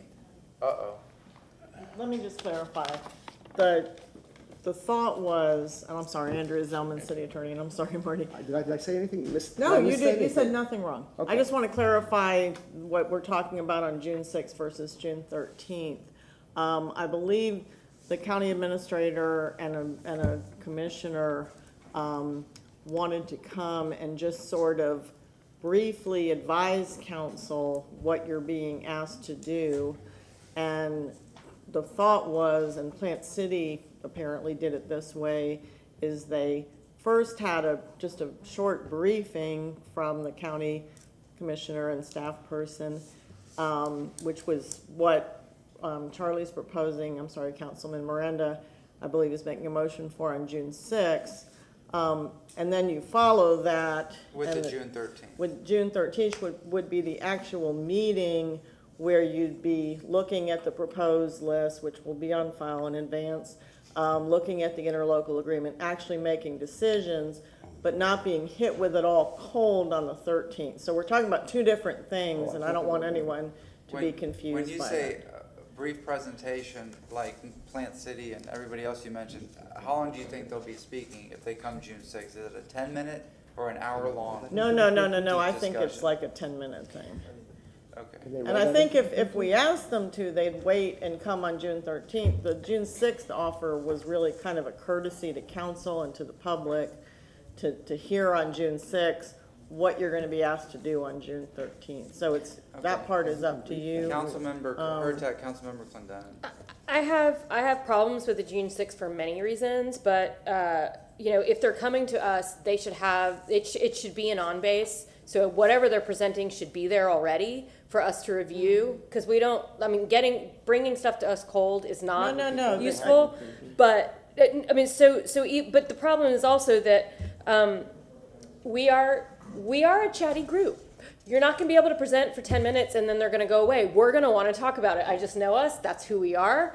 And so the only way that I'd be okay with that is if we took one of the 15 staff reports or 3 commendations and moved them.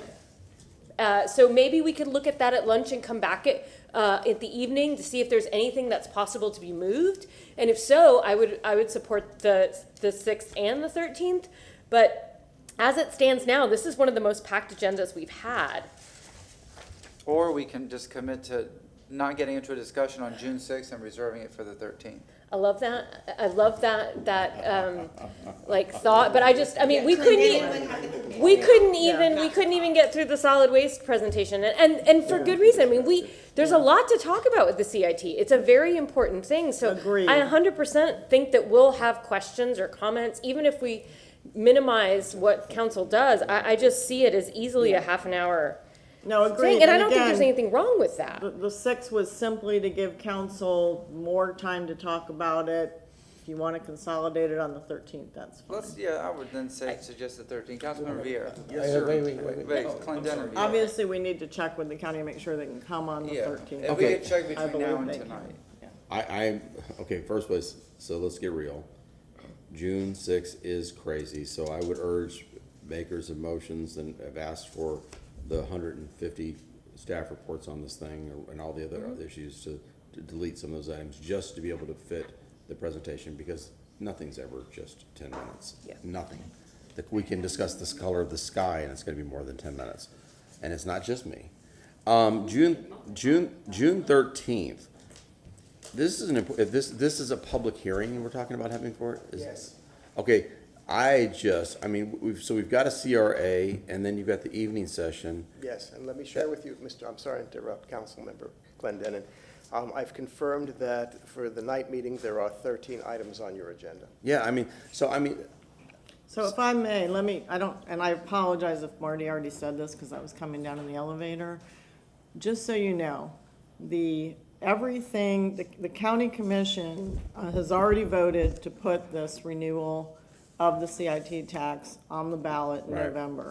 And they have to have everything ready for the supervisor elections. Everything has to be approved by August 1st. So working backwards from that, what they originally told us was that on July 17th, the county commission would put on their meeting agenda the final interlocal agreement, which is one of the items that we have to be a party to, and the project lists of how the money is going to be spent by the city, the county, the various cities in the county.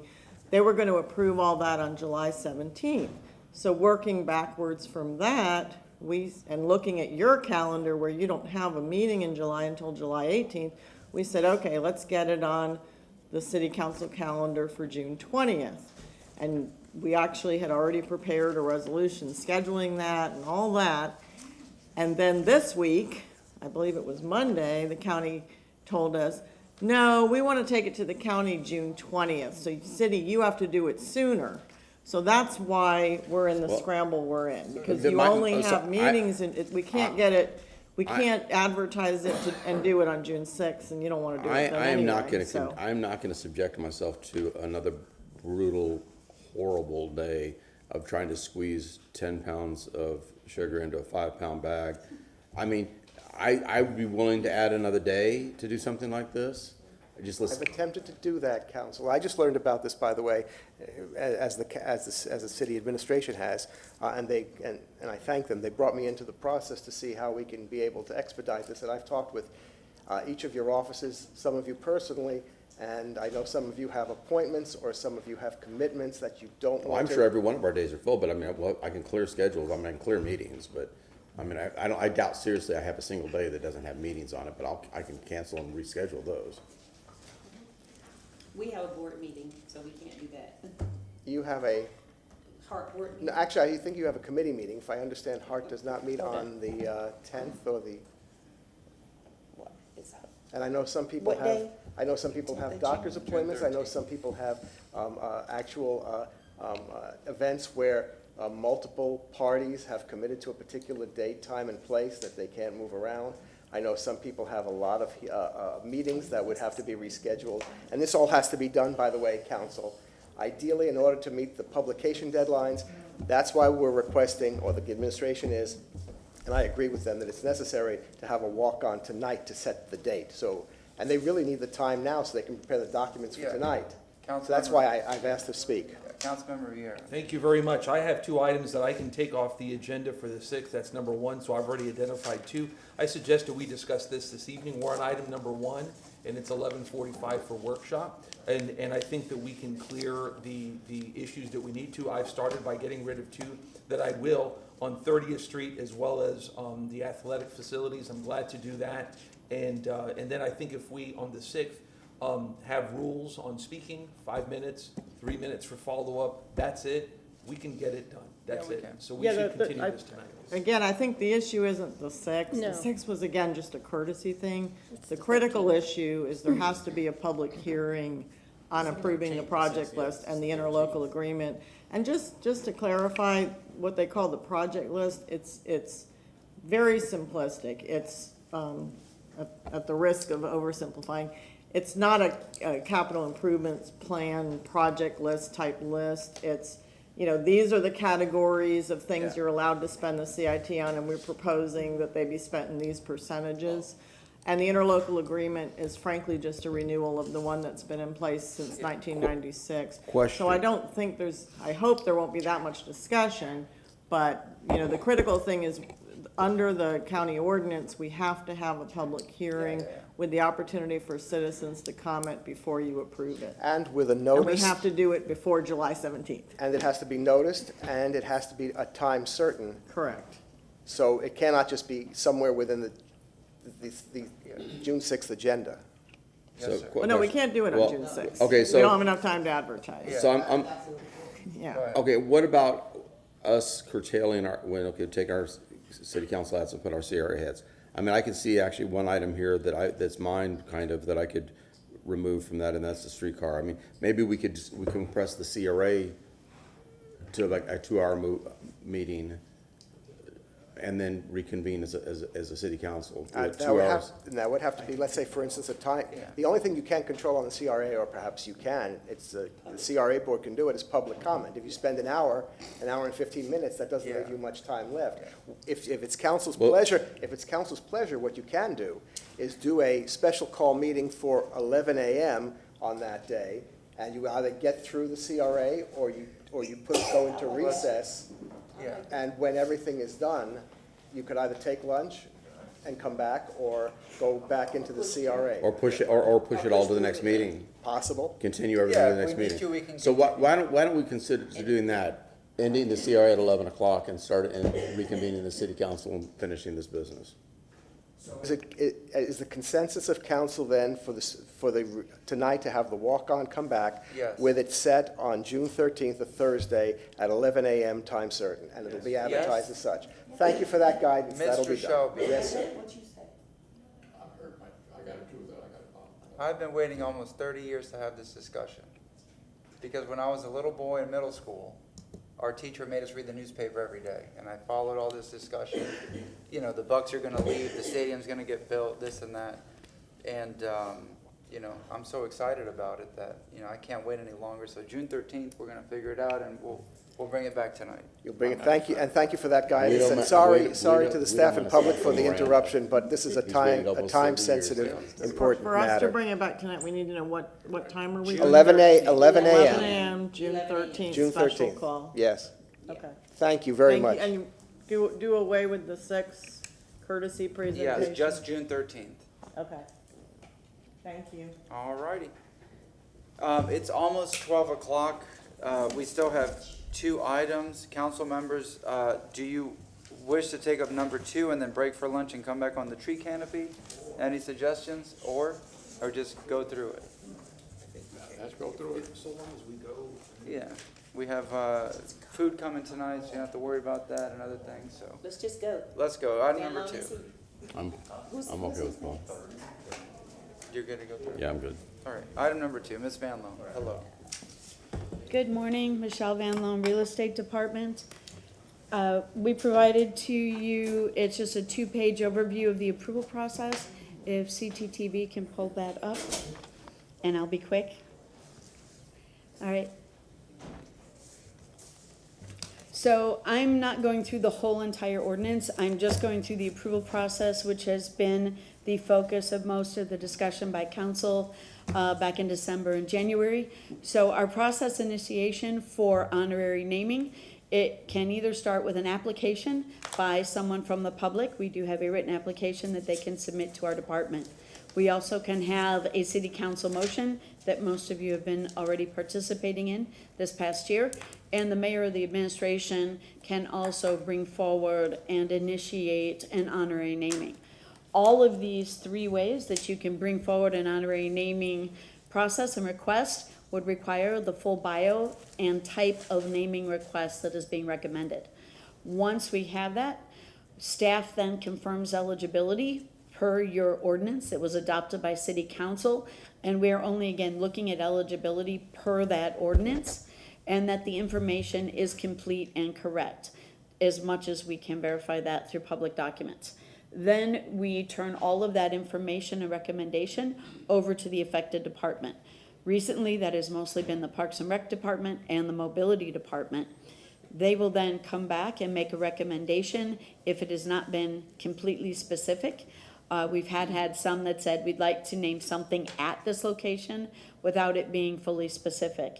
And so we do bring that to the department. I then come back to you. Whoops. Can we bring it back up again? I missed a slide. So then I bring back that mini report. I come back to you at a council presentation. I provide you an overview of the biography, talking about the impact of the honoree and the location and what the recommendation is from the department. At that time, if it's the pleasure of city council and you set a first reading, at those meetings, I publicly announce to everyone listening, and so it's reflected in the minutes when we post the information to our website. The PowerPoint that I present to you is posted to our website. I provide the dates of the posting. By the ordinance, it's a minimum 14 days. We've been averaging well over 21 days of leaving it up there for public comment. Then at our first reading, I come back again and do a mini overview, and we do the same thing at the second reading. Depending on the availability of the honoree and or their families, they will attend either the first or the second reading, at which point it is approved, and then we move forward with the affected department who is implementing that. So again, very brief overview. We've been going through this several times over the past 18 months. As you go through with your discussion, I am here and available for any questions or ideas about implementation. I've also been talking with several departments about how they might support and how we might support any changes to this ordinance that might be made by City Council. Okay, this is a, that's it. That was very short. Any questions or comments by council members? Yes. Yes, ma'am? Go ahead. This was your motion. Yes, it was. Hello, everyone. Okay, so for me, when I made this motion, it was specifically because of a particular naming within my district that had a lot of emotion connected to it. And I discovered that when a council member makes a motion to name something after someone, it gets a second and it gets general support. Nothing is presented to us in advance. And so you haven't taken into consideration how the community feels about that. We haven't taken into consideration if there's someone else that may be worthy of that naming. And it does create a problem because it presented itself, in this chamber because of it. And so it seems like it's a very simplistic thing to do, to just offer the naming of something because maybe someone has asked you to. To highlight, to be very specific, this morning on my way to council, I received a phone call from a member of the community asking, what do I need to do to get you to request naming a street after someone? Now, that's it. And so with that being said, it's just a request made to me that's lobbying me to do something. And I don't know the person. It sounds good, and I could easily agree to it. If I were to make that motion, I think it's a courtesy that we all say yes. But the vetting process has not happened with the community, because someone could come back and say, well, 20 years ago, my such and such family contributed to this same very situation, and you all did not, offer us that opportunity to have it named after that particular person. So that's what I'm just trying to avoid, is council members being lobbied for whatever reason. I know I have accepted the fact that this is a political job, but I feel uncomfortable doing that if someone's presenting it with me, because I don't have all the information and I don't know how a council member actually gets to that decision to say yes. Is it because someone's asked you to do it and you think it's a good idea without considering the other concerns or interests of the public? Yes, sir. Councilmember Clendenin. Yeah, I'm sorry, Vieira, then Clendenin. No, go ahead.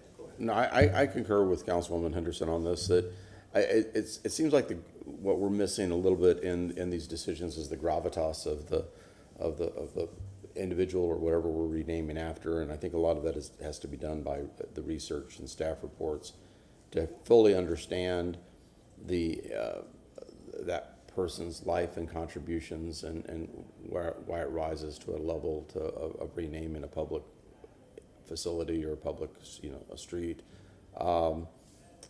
It's just I found it interesting in the one situation that she just is very difficult and it created a lot of emotion and animosity and unnecessary emotion and animosity that probably we should have, through procedure, should have been able to avoid. So I mean, obviously, something like this has to happen. I'm not comfortable that I really feel like who is doing enough of the research and are we getting enough information to make those decisions, that we're making good decisions. Is staff satisfied that this procedure would be well utilized and adequate to ensure that people have met that level of gravitas? Can I speak before Ms. Van Loan, please? Because we had this conversation. What Ms. Van Loan office does is what we ask her to do. We make that motion and then they do the vetting. So that is, so it's not their office per se. They actually do what we're asking. It's before it gets to her office is the part that we must address. That is among us. So is that something like, let's say, I want to name a street after my dog, because everybody knows I love my dogs. So I would submit my dog's name. Is there maybe a procedure that I would submit my dog's name to the staff for vetting, and they could create a report about that, whether my dog is worthy of that renaming, and then submit the report back to us when it comes before council for approval? So I just want to, there's a difference between what we're charged with, are they eligible based under the ordinance? We are not judging worthiness. So if there's a recommendation by city council through a motion or by the administration, we are not questioning the judgment of either of those two entities coming to us to run it through a process to make it happen and to implement it. So are there any criteria, like, because I know that I've read some criteria that persons for certain types of things, they need to, their first criteria is they need to be dead. To be able For to major assets. Yeah, exactly. So first criteria, you must be dead. But are those criteria that we're all supposed to be following, and are they incorporated? And yes, unfortunately, I don't want to say unfortunately, our conundrum comes up in a couple of ways. One, it says they made a significant impact. Mm-hmm. I cannot judge for you what is a significant impact to the community. What I may perceive to be a significant impact, whether I'm an environmentalist or whether I'm into recycling or whether I'm into Parks and Rec, for the dirt people to judge what is a significant impact to the community.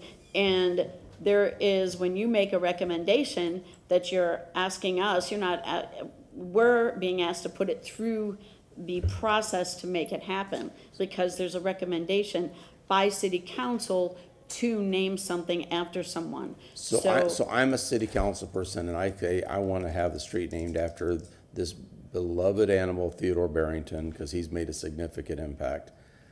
It would be up to the people to my right and left on the dais to look at me and say, "You're full of, what?" That's to reject that, and so city staff would not be rejecting that. It would be up to us to self-regulate.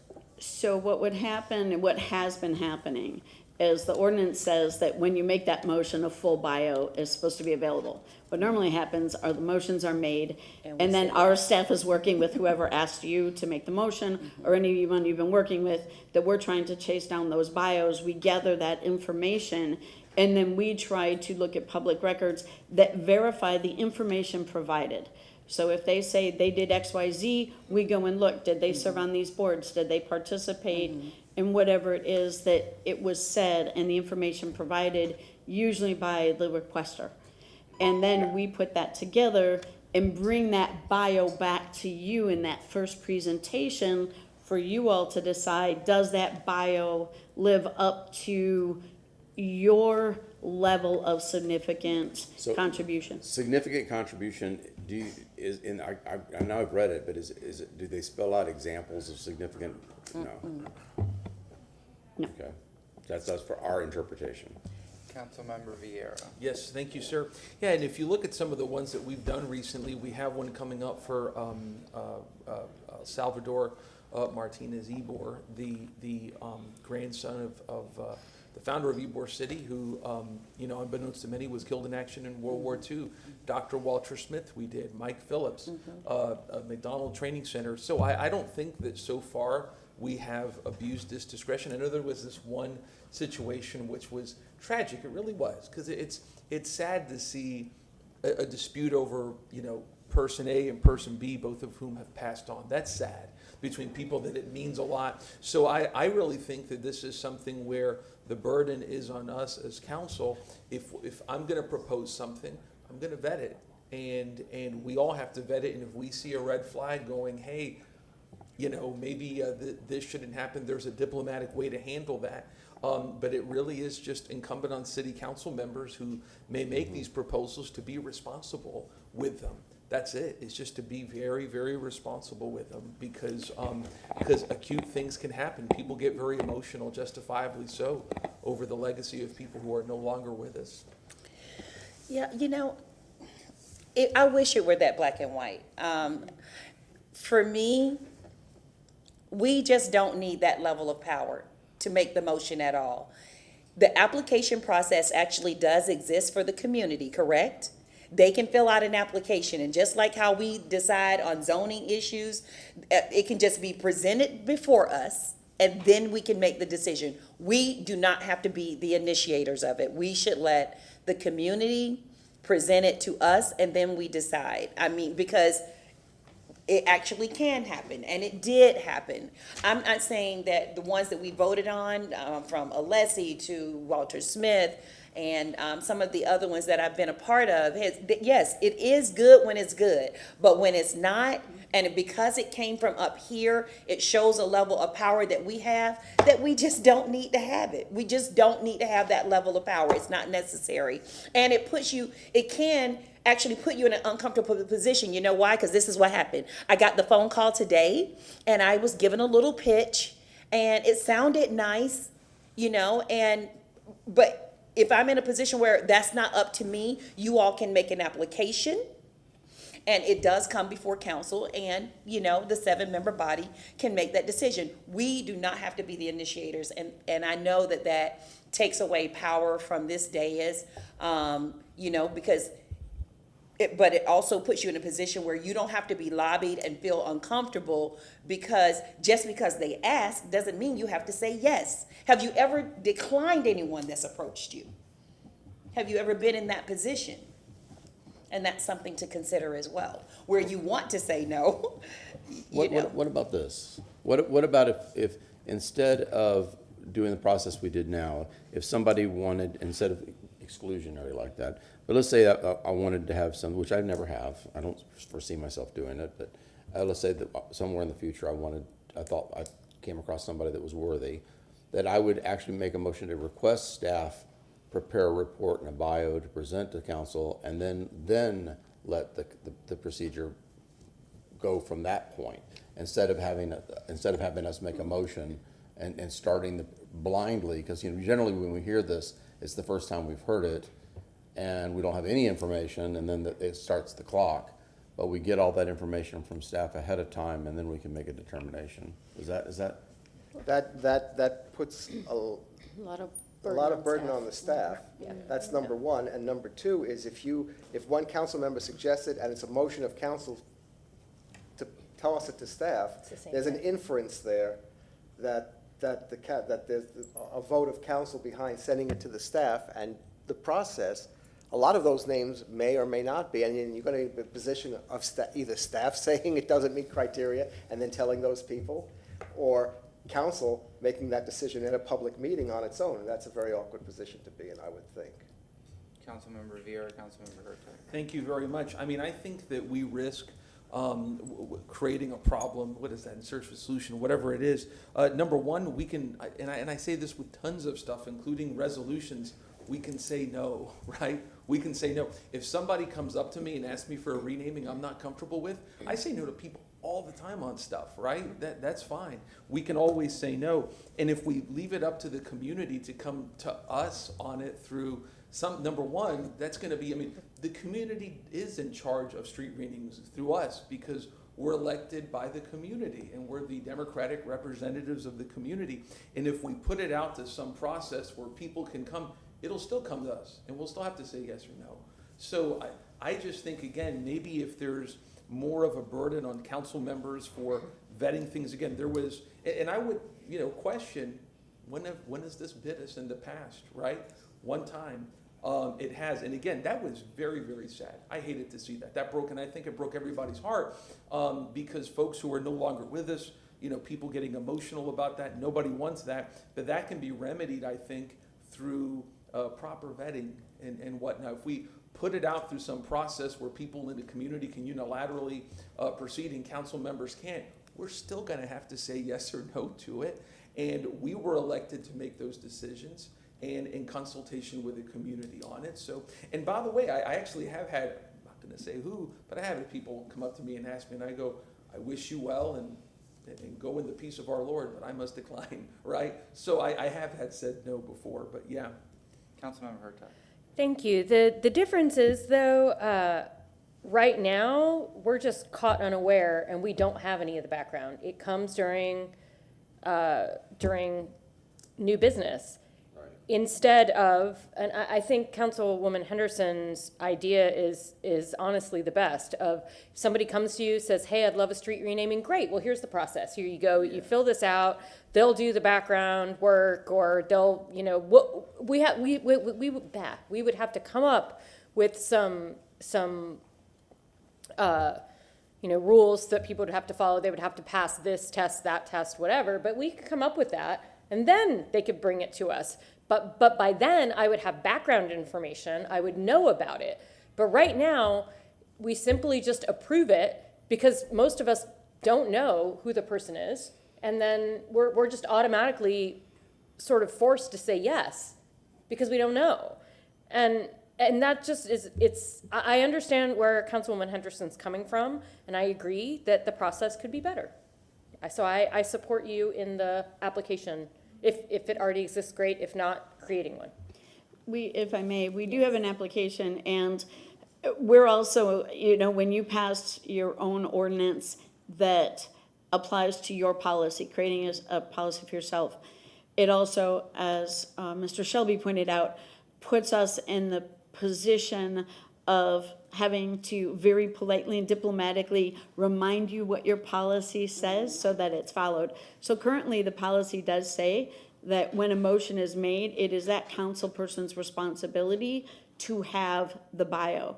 And so you can ask of each other that before motions are made, that you provide through our proper channels and through OnBase. You require staff to have everything on OnBase prior to it being brought to you. That can also be shared prior to the motion being made. And if I may, that is a great change to be made, because we could propose something of someone and you don't want to be disrespectful and vote no, right? Because that's patently offensive. So, you know, maybe something like that when we bring it up, we have the bio, and maybe you present it to city council and you go, listen, I will be making this motion in 2 weeks. So you don't even have to make the motion at the time, and people have time to vet it. That would be a wonderful change. I think that's marvelous. Yes.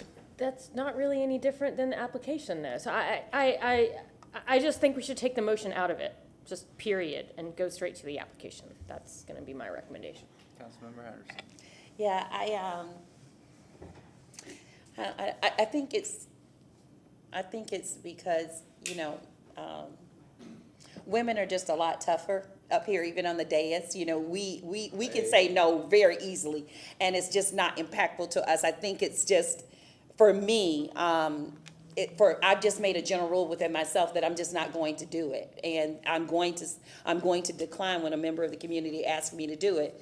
I was watching a meeting where a council member made a motion to name something after someone, and the person had only been dead a week, and the rule is for a year, but yet it was unanimous, right up here, you know. So we can just, if we eliminated taking ourselves out of it, and then when it's presented to us, I just think it would be a lot easier on us as individuals, although we've been elected. You know, I understand that. It's just, there's too much politics behind it. And having to have read all the documentation from the members of the community regarding the one in my district regarding a park was just a little bit too much, because you know what? I'm like, well, you can get a bench and you can get a tree, or you want the tree and you can have a bench, but you can't have the name of the park.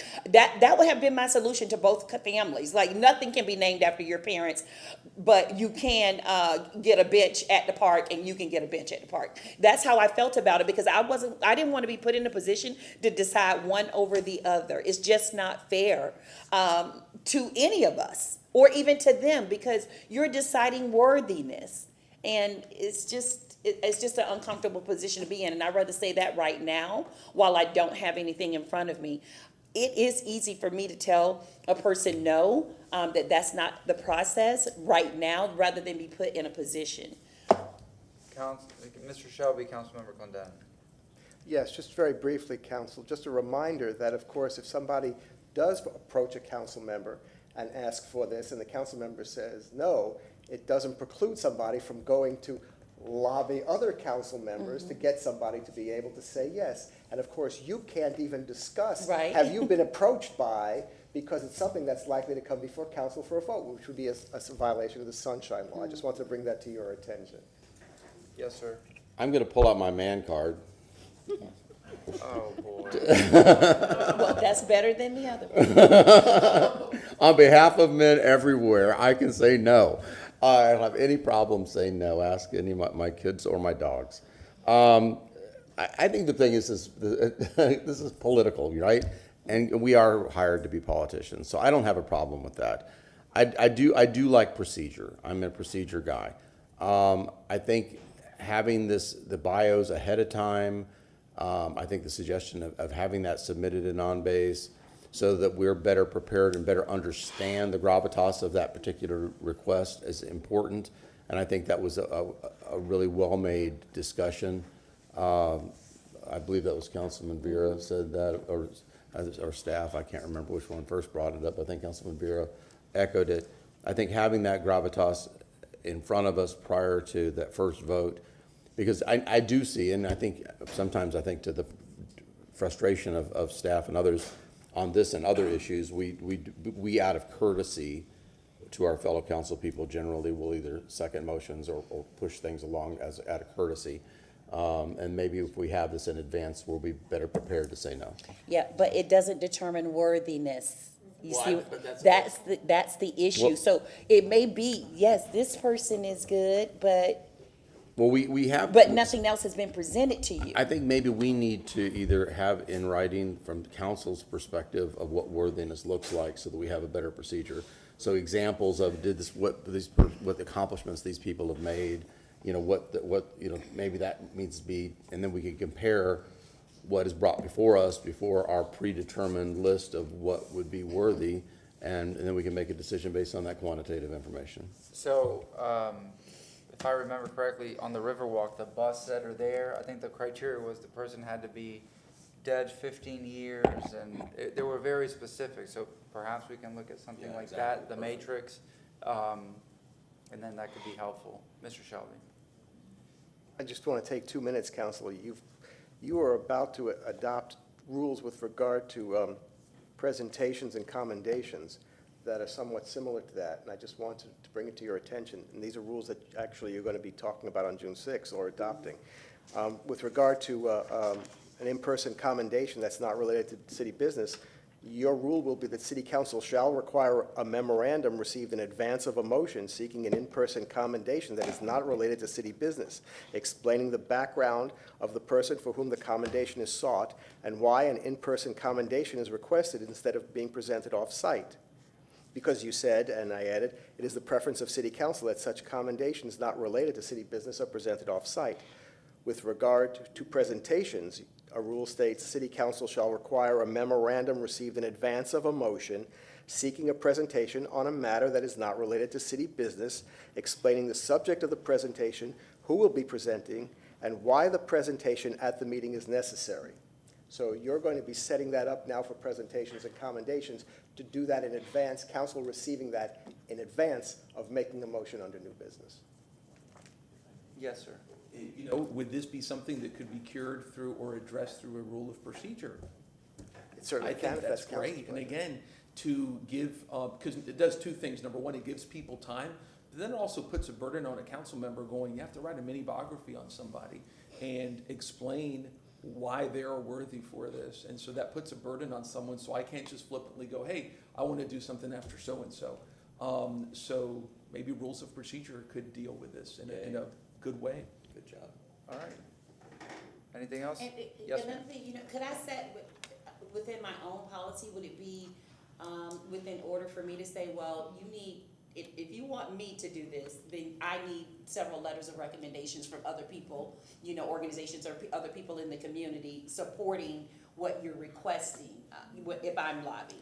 Am I entitled to do something like that? To go beyond the rules, your criteria is your criteria if it's something that you want to base a motion Would it be legal on. for me to do that from the standpoint of, It would strengthen I your think we should position, just yeah. put that as part of our rules, Yeah, because but I it think, has to I like come- that. It can't just come from me. It has to be a process where if you're going to lobby me for it, then I like I that. need to hear from other people besides you. That's fair. That's great. That's fair, because I've had a request like that in the past where they say, so-and-so so-and-so's gonna come for public comment, to give it credibility or to vouch for the said individual. Make it so. If Ms. Van Loan would be willing to do this, maybe I can actually just get some ideas for language and bring it back next week on the And 6th here's where we another talk thing, on. too. Here's another thing. Yes, ma'am.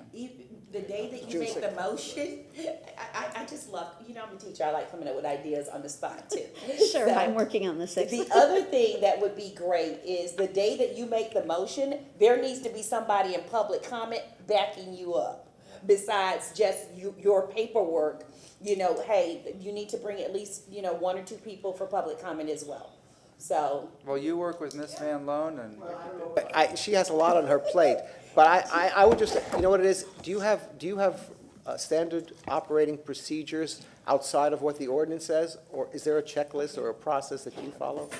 My checklist is all based on what's in the ordinance. Okay, So then the I'll only just look at thing the that goes ordinance beyond that is we do some very basic, only based on what's in the public realm of background search. Right. So Well, those are the okay. only things that are not what's in the ordinance that's on our checklist. Other than And what that, is- I don't have any kind of checklist that defines worthiness in any way, shape, or form. And refresh my recollection, is that codified in Muni Code? Is it a chapter, what chapter? It's an actual ordinance, yeah. It's an ordinance, but It's is in it, it. it's codified? It's got numbers down the side. Yeah, what section of the code is it? What chapter would that be in? Ron, if you know, please. Do you have your copy? Because it's also on the back. Yeah. Right there. Section, begins on section Ron Wigington, Legal Department, begins on section 2-828. And it continues on. And I'll upload that to council, or I'll send it by email, just so you have that in front of you. And they maybe all I can have some it. language. I believe that it was posted with today's agenda. It was sent to you by the ordinance the too? chief of staff's office when they sent the PowerPoint. So it was an attachment with the PowerPoint. I'll So everyone who double check got that got a copy of the ordinance. Thank you. The other thing I know we sort of, once this ordinance was created, that's sort of been the bandwagon and the automatic go-to.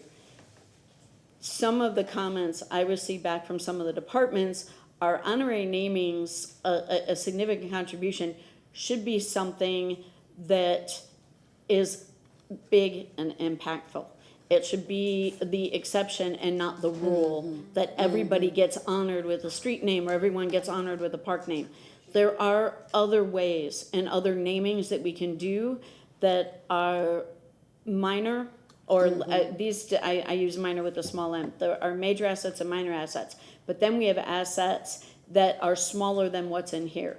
Now, we just talked about benches, but there can be other things. Yeah. The Parks Department does have its own policy for those smaller things if it is about the parks.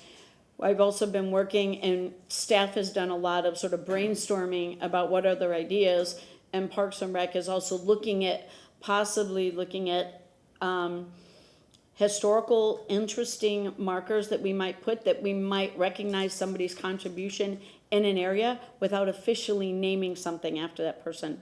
So we want to also just remind you, there are other opportunities if you feel someone needs to be recognized, but maybe it doesn't come to that full level of having something as big as a street named or a full asset named after them. Okay, so I can't name that part of the dais after you, Mr. Shelby, I'm so sorry. yeah, let me just say, I really do appreciate, the conversation, because we have to make it better. It's not just about now and today and checking our egos, but even future council members putting a good policy in place, so that even that one time does really matter. Because think about it from the perspective of what was presented before us. That could have been racialized. It just could have been so much bigger had we been forced to make a decision. Yeah. And we don't want to do that. We just have too many other things in city business to address, not to get caught up in the weeds of that, of it becoming a black and white issue or a black and Hispanic issue or any kind of issue regarding race, because that would have definitely happened on that particular property. Wait, Councilman Vieira, and then. I was gonna say, yeah, so what I would suggest is that we make a motion to have rules of procedure that for any, and I'm not making, I'm just suggesting this, because it's not my item, that for any honorary renaming, there be at least 2 or 3 letters of recommendation to be presented with it, as well as a memorandum 2 weeks before making the motion that the council member must submit at the council meeting, and that comes back to us promptly, because I'm working on one right now that means a lot to me, by the way. So there And you go. public comment. If I may, the No. public, if I may, the public comment, I mean, having somebody here speaking, I wouldn't support that respectfully, but the other two I'm good with. So I'm ready to make a motion that Marty Shelby work with staff to, okay. Yeah. I want you to do it with staff. I want you to call all of the city staff together. And I want the mayor there. I want the Everybody, mayor including the mayor. And the old mayor. Okay. Oh, and I apologize for calling the men on the dais nice. I take that back. I just want to do it for the record. It's on the record now. You can't take it back. Yeah, exactly. You all are nice. I make a motion that Marty Shelby work on language based on the information that he's heard at this meeting and report back at the workshop on. No, there's too much. I'm actually thinking September 26th. May I, if I may? Wait, do you have a second? We have something coming up. I am willing to take off 2 items from June 6th to get this done on Yeah. June 6th. Okay. So June 6th works you for have me. my word of honor as a gentleman. Yeah. Because you have something Just you wanna 2? And if anybody else has other items, now, by the way, if you look at your calendar for June 6th, if you look at your calendar, the name of the maker of the motion now appears, so you can determine whether it was your motion or not. Oh, yeah. Nice addition. I like that.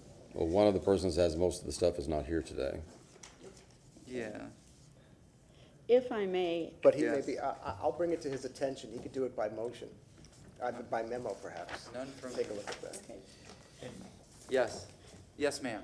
don't think staff's writing your memo. No, I'm just kidding. While December and all of that was an unfortunate incident, whatever we put in and all of this, we're not in a position to go out and research who else might be attached to. Well, So that's that an comes pool. out to your connections with the community and their support, and hopefully people talking about it before it gets to that level. So again, that was very unfortunate that we ended up in that, but everything's based on whoever's the person being considered. We don't have, it would be virtually impossible for any of us to go out and try and research who else out there might be associated with such an asset, unless it was something super famous. So, again, we're not gonna be able to prevent that from ever happening again, but hopefully enough discussion ahead of time would bring some of those potential issues to light so that they can be discussed and addressed with before it ever gets to a formal action. Right. And even within the district, for me, if this was the case for me, not just getting the letter of recommendation, but I would actually communicate with the community organizations within that community to say, hey, this is happening. If you all have, something that you want to say about it, or if you're co-signing on it, or whatever the case may be, just to minimize, any particular controversy, because you have more eyes on it. I think I'm done. He told me to talk into the microphone. You're good, you're good. Yes? That's a good point, and something that was brought up with that issue was that the community wasn't notified. So I think along with this, one of the things is that the council member should bring forward information basically certifying that they've spoken to the neighborhood that will be affected, whether it be a street or a park or whatever. I think that has to be part of the rules of procedure, Mr. Shelby, that basically, that certifies that council member, and then name the neighborhood. And I don't know, if they get a letter or something from the neighborhood saying, we know about this, we're okay with it, something like that. Maybe that has to be one of the letters of recommendation. Has to be from the neighborhood in the area for which the naming is going to occur. And absent that, it would go to THAN for the neighborhoods that don't have representation. Oh, my goodness. Just saying, I mean, that way. So when I want to rename Tampa Charlieville. Second. Better have it vetted by the police department. Charlieville Buccaneers. Charlieville Stick. I'll second the motion if it's Okay. June 6th. June 6th, he second. What so was we the vote. date? June 6th. June 6th. And I'll take those. They tell me they're gonna go through this and call the schedule, because otherwise. All in favor? Aye. Aye. What? Well, June 6th is too filled for me, I can't do it. You're joking, right? Too many things on the item, We on got the it. agenda.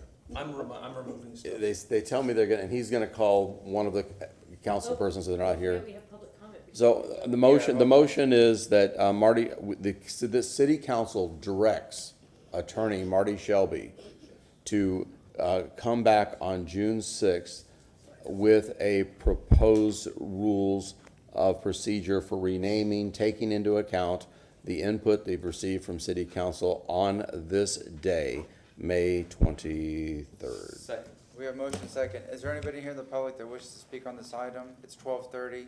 If y'all want to keep going, keep going. Yes, ma'am? Good afternoon, Stephanie Pointer. I just want to point out that if you guys are going to start delegating more tasks to us, that we need an assistant to loop in. So I agree. I think that having multiple recommendations is always a good thing. I don't know what happened to make this conversation take place, but when teachers or other folks in their particular industry win awards, they have to get multiple recommendations. And so having more people participate in this process is always good. And I probably, I'm new here, so I don't know any of the people who have gotten things named after them. The only person I've ever met in this city that I thought was worthy of having something named after her was Lisa Cheshire, who did a lot for our community and a lot for veterans. And I know that I could probably have 100 letters of recommendation for her.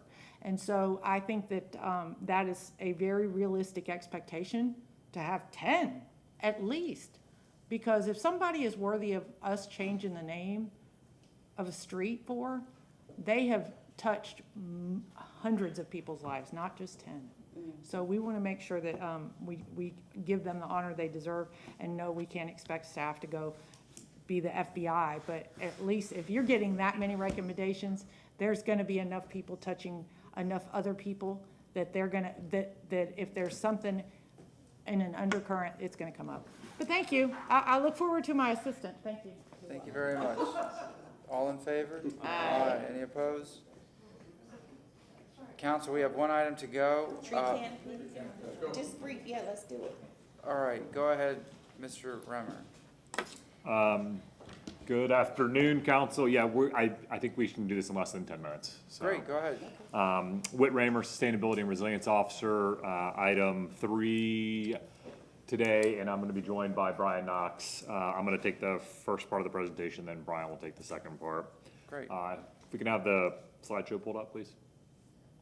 Oh, this is my motion. This is your motion. Yes, thank you, Councilman Henderson. East Tampa. Yeah, so we're going to talk about two things today. We're going to talk about extreme heat, and we're going to talk about the impacts of extreme heat in relation to the urban tree canopy. So this motion is great timing because the city of Tampa is working on finalizing a new policy playbook focused on extreme heat. And let's see. And extreme heat is a real public safety threat. Importantly, heat is the leading cause of weather-related deaths. So storm surge and flooding tend to be what come to mind when we think of natural disasters and loss of life. Also tornadoes, but extreme heat, especially during major heat waves, causes more loss of life than any other extreme weather event. cities play a really important role in helping reduce those deaths and the impacts to our community. So working alongside of public health officials and city departments that play a role in this, the city of Tampa is working to address this issue, which even just a couple of years ago had not seemed to rise to the level of significance that it is now, with the amount of deaths that we're seeing, especially across Europe, the Southwest, and we know that here in Florida, weatherization of homes and things like that will play a really, really important role to stop the warming cycle. I'm going to talk a little bit about what I mean by that in just a moment. What I want to highlight here is, though, that the city does play a really important role, especially in our public spaces, in reducing impacts to the community and especially vulnerable populations. So a couple of interventions that you might see cities around the country starting to implement are yes, increasing the urban tree canopy. We've talked before on the up here about how difficult it can be to plant trees, especially in an urban context, and so trees might not always be the answer, and built shade is another great tool.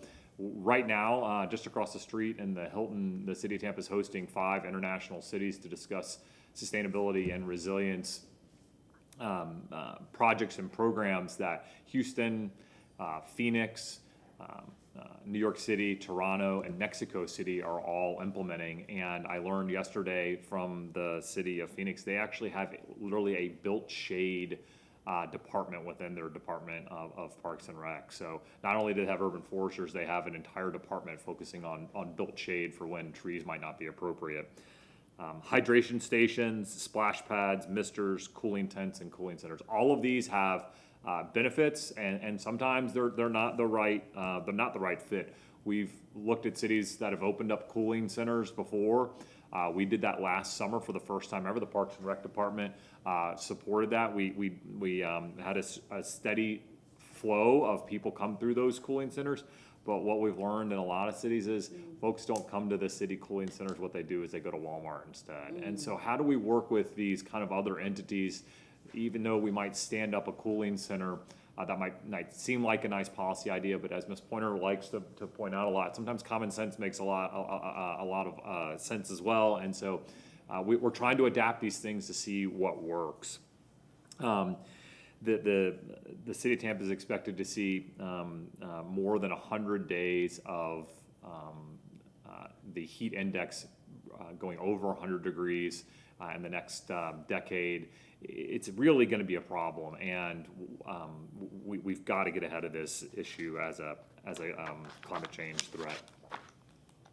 So, with some support from the National Academy of Science, the city of Tampa served in a partner role, but the University of South Florida and the Resilient Cities Catalyst, who's actually hosting those 5 cities, helped us develop this Tampa Heat Resilience Playbook. This was focused on East Tampa, which is why I think Councilwoman Henderson made the motion. But one of the things we wanted to really ensure was that the policies and tools that were explored through this Heat Playbook could be used in every city of Tampa neighborhood, and frankly, any city that really wants to start looking at this. But this was developed for Tampa specifically. So I'm going to talk about kind of the 4 overarching goals that we'll be releasing in this Heat Playbook within the next couple of weeks. We wanted to give you a preview of that today. The 4 goals are here up on the screen. Reduce heat risk for Tampanians, increase access to cool spaces, maximize the benefits of the tree canopy, and adapt our built environment to the impacts of extreme heat. We see Tampanians. I thought it was Tampeño. Yeah, you need to edit that. I like Tampanians. That's what we used to say in high school. Yeah, we've heard it both ways. I think it depends on maybe what side of the river you're from. West side, east side, yeah. Y'all just continue. I like to say people from Tampa. Whoa. So they're all people. But good note. Thank you. I pulled out a couple of the policies that are included in these chapters just to highlight for you all. I think number 1, policy 1.3, expand access to the weatherization and energy efficiency programs. And I mentioned previously that I'd talk a little bit about the warming cycle. So what we see is increased temperatures outside. Humans can then go inside and seek reprieve from that. And in doing so, they're going into an air-conditioned space. That air conditioning is running off electricity. often that electricity is being fueled by fossil fuels, which is increasing the greenhouse gas effect. So we just see this endless cycle. So we need to transition to renewable energy when it makes sense, but also we need to really manage our energy efficiency programs. Thankfully, the city has the first energy manager, and we are working on looking at our over 2,000 TICO accounts and the $25 million that we spend a year on TICO bills. I like to give the analogy that we have a water conservation department. We sell water to people, we make money doing that, and we have 6 people on our water conservation team, yet we had no one focused on energy efficiency, and we buy that from a private third-party company. So I'm really, really excited that we have an energy efficiency manager who's going in to Han Avenue, going into our community centers, working with the mobility department on EV charging, helping us with renewable energy made available under the Inflation Reduction Act. It's a huge position, paid for itself in a matter of months. It's great. So that's kind of number one. Number two, increasing access to cool spaces. Again, we're trying to figure out what this means. Does it mean opening parks and rec centers as cooling centers? Does it mean working with Tampa Hope and other unsheltered groups to make sure that during those really hot days that we're providing spaces? And even kind of as a bridge back to number one, last year we used our Alert Tampa system for the first time ever to alert folks of an extreme heat day. We don't want to overutilize that system, but really that communications tool and reaching those vulnerable populations extremely important. Maximizing the benefit of the tree canopy. I won't belabor this. Everyone knows that standing under a tree is much, much more comfortable than unshaded areas. And adapting our built environment to the impacts of extreme heat. You know, we're still learning about the cool streets and sidewalk. There's different paints, different materials. I think some of those are probably more effective than others. Some of them are probably gimmicky. We want to focus on proven technologies and make sure that we're not wasting money on things that don't work, but we do want to explore that. So this is a preview of what the heat playbook will look like. I've shown this slide to you all before, but this is where we kind of use data to drive decision making. Again, everyone knows where it's hot and it's not hot, but we had funding to go in and do some of this really detailed research and look at social vulnerability in addition to the tree canopy. So we're looking at pre-existing conditions, age, folks that don't drive, the elderly, and we're overlaying those impacts, especially in East Tampa, with the tree canopy and trying to figure out if there's certain parts of the neighborhood, certain populations that we should be targeting. And I'm really excited that, again, this is just kind of a mock rendering, that we are working on applying for a major environmental justice grant focused on extreme heat, public safety, food access to an extent in East Tampa along the 22nd Street corridor. And this will be a major, I think, signal that the city of Tampa is taking this seriously and providing solutions for our community. And hopefully we can take this type of example, if we're funded, and replicate it across the city successfully. That's the conclusion of my presentation. Brian Knox is going to come up and talk about a specific study that the Parks and Rec Department participated in to show with actual data how city forests actually do contribute to cooling. But I just want to pause there and see. Yeah, let's pause for a second. Councilwoman Hurtak. Thank you. This is great, and I hope that some of this actually, I've written a note here, I hope some of this makes it into the land development code discussion, because building houses to focus on climate change. My house was built in 2007. I only have 2 south-facing windows, and they're teeny tiny. They're bathroom windows. So all my other windows in my house are covered by a porch. I've never paid $100 for an electric bill, and it makes a lot of difference. So it's stuff like that where we're trying to improve. But I'm curious about some of the grants we're getting. Is there a grant from the federal government that can help us weatherize people's homes, or are we going to be doing that ourselves? It's a great question, and it's something that I've worked on for the 4 years that I've been in my role. There's a state-funded weatherization program. It was previously administered by THAP, Tampa Hillsborough Action Plan. That relationship no longer exists with the state and THAP, and the weatherization program was shifted to a entity based in Orlando. I'm frustrated that there's not, there is state funding available for weatherization. It goes through these nonprofit action agencies. They need to do better about getting into to East Tampa and providing these resources. There's a lot of money, and there was a lot more money made available by the bipartisan infrastructure law for weatherization, and it's not making it in our community. And I have, we are continuing to put pressure on those agencies to get into our communities.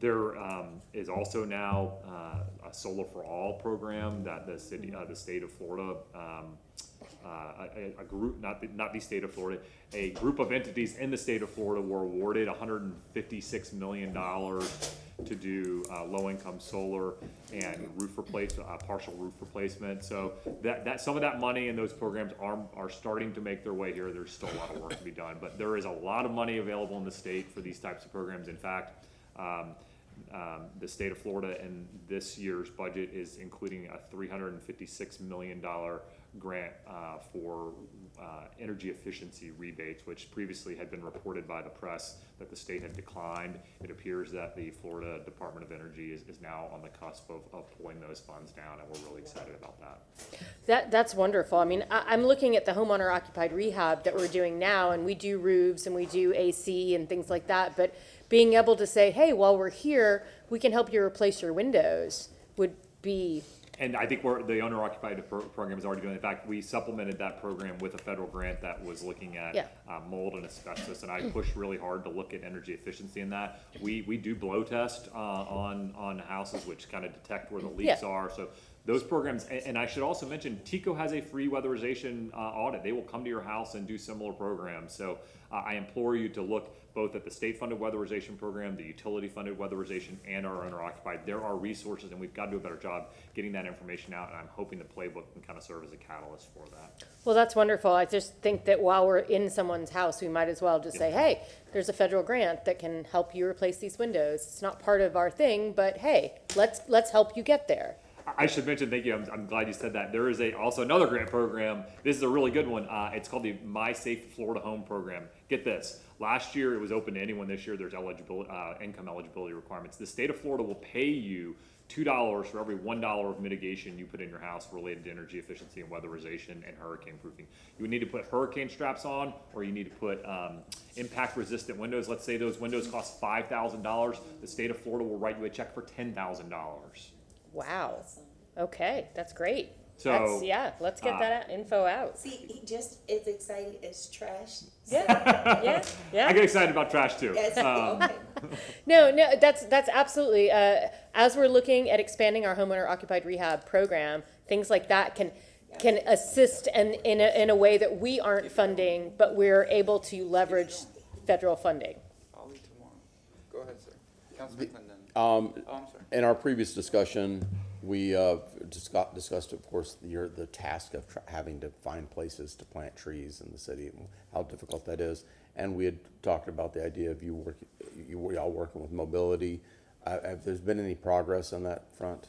I continue to work with both the mobility department and the Parks and Rec department to find places to plant trees.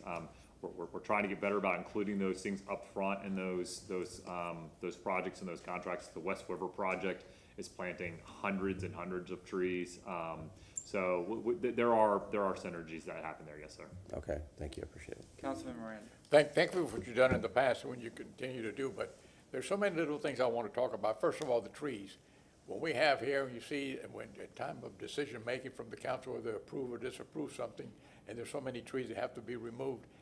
At that time, I think somehow the city and whoever's developing ought to have a plan where the trees are going, so that everybody knows where they're at and how much time you have before you plant them, and then who take care of them for the next 5 or 6 months, whatever it takes. We don't check if the tree lives or it dies. I don't think we do.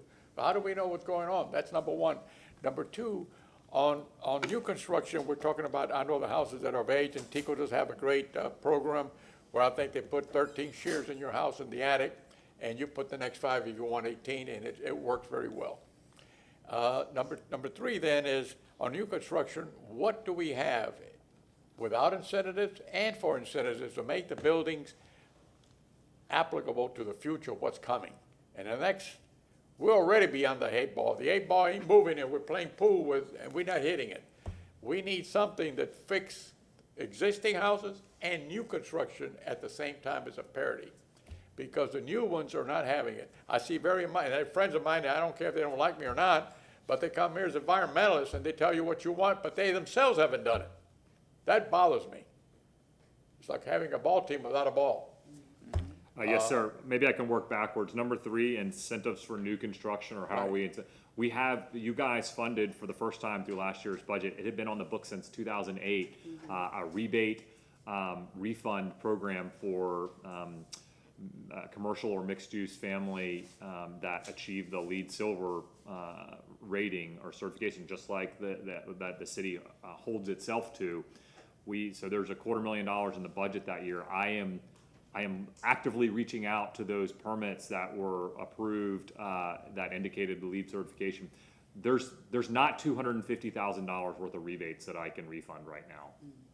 There's just that's the gap between folks doing regular construction and doing LEED. So we've got to get the word out that the rebate's available and that the LEED construction pays for itself, if that's the direction folks want to go. There's something we can tie into something else that makes it feasible. I'm not asking anybody to take control of it and pay with their own money. But there's got to be a way where you say, if you do this, you get something here. And even in building houses, we say we want 10%. Well, you get the 10%, you got to pay 20 million, whatever it is, or whatever it is. I'm just talking. And if you have a lot of housing that's affordable, the city want you to pay so much because of the 30-year loan and how they pay it back. But maybe we can change that without paying money and give them another 20 or 30 units in that development, so it pays for the cost. There's different things and ideas that have not been discussed. And I think the one other thing I want to touch on that you asked about was just kind of checking on trees. JC had reported at our last discussion that there is a room in the code to allow the building department to go back up to a year after those trees were supposed to be planted to make sure that they're still alive. So, you know, again, it's a question of how we kind of administer that spot check audit type program. I know that this morning, I think some really valid issues around, you know, kind of the landscape plans and their feasibility of whether the trees belong there or not. We've got some work to do on this, but the exciting thing is that we're talking about it. Thank you very much. Thank you. Yes, sir. You have the rest of the presentation? Yes, sir. Go ahead. All right. Good afternoon, everyone. My name is Brian Knox in City Planning. Thank you all for allowing me the time to speak about the project that we did back in 2022, and it was the Cooling Cities campaign. We did it in conjunction with Forests and Cities and the Natural Area Conservancy in New York City. And so we went through these bullets earlier in the previous presentation, but just to recap, there's been a yearly trend of record heat in the United States. It's typically been about 2 to 10 degrees hotter in than rural areas. And so extreme heat, once again, is the leading cause of weather-related deaths in the United States. But we also believe that like planting trees and expanding green space are known to combat that, but the magnitude of the cooling benefits have not been quantified. And so that's one of the reasons why we decided to participate in this study. We joined the Forests and Cities Network in about 2018, and now there are about 12 cities, including ourselves. Each one of us participated in this study, and from there we focused on 3 areas in the Tampa Hillsborough area. We did this study in conjunction with Hillsborough County, and the 3 areas were Rocky Creek Park, Town and Country, and in South Tampa, McDill 48. And so what we did is we placed 3 sensors in each one of those parks, so a total of 9 sensors were placed. And there were 3 categories that we placed these sensors in. One was a landscaped area, the other is a forested area, and the third one was a forested area as well, but that was a degraded forested area. And what that means is that maybe it's deficient of like 3 criteria that you typically have when you have a forested area. And so it may have invasive species, it may have canopy gaps, or there may be some other issues that are surrounding it that would lend it to be degraded. And so tying this into our ecological analysis that we completed in 2021, we looked at median land surface temperature, and we also looked at tree canopy percentage. And we discovered that, of course, there's an inverse relationship with tree canopy in relation to land surface temperature.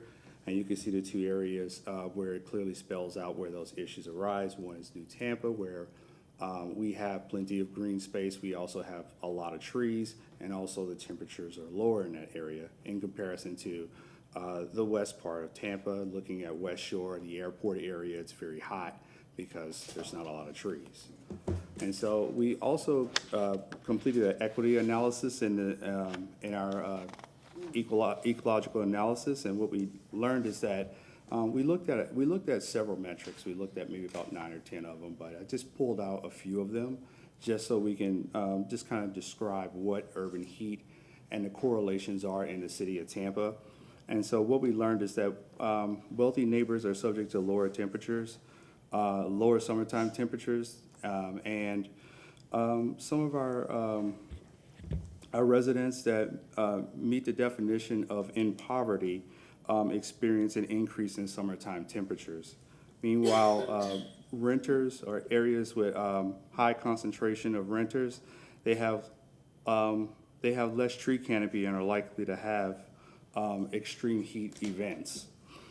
And the last slide talks about the Hispanic population. We found a correlation that residents that identify as Hispanic have less tree canopy than areas with fewer Hispanic residents.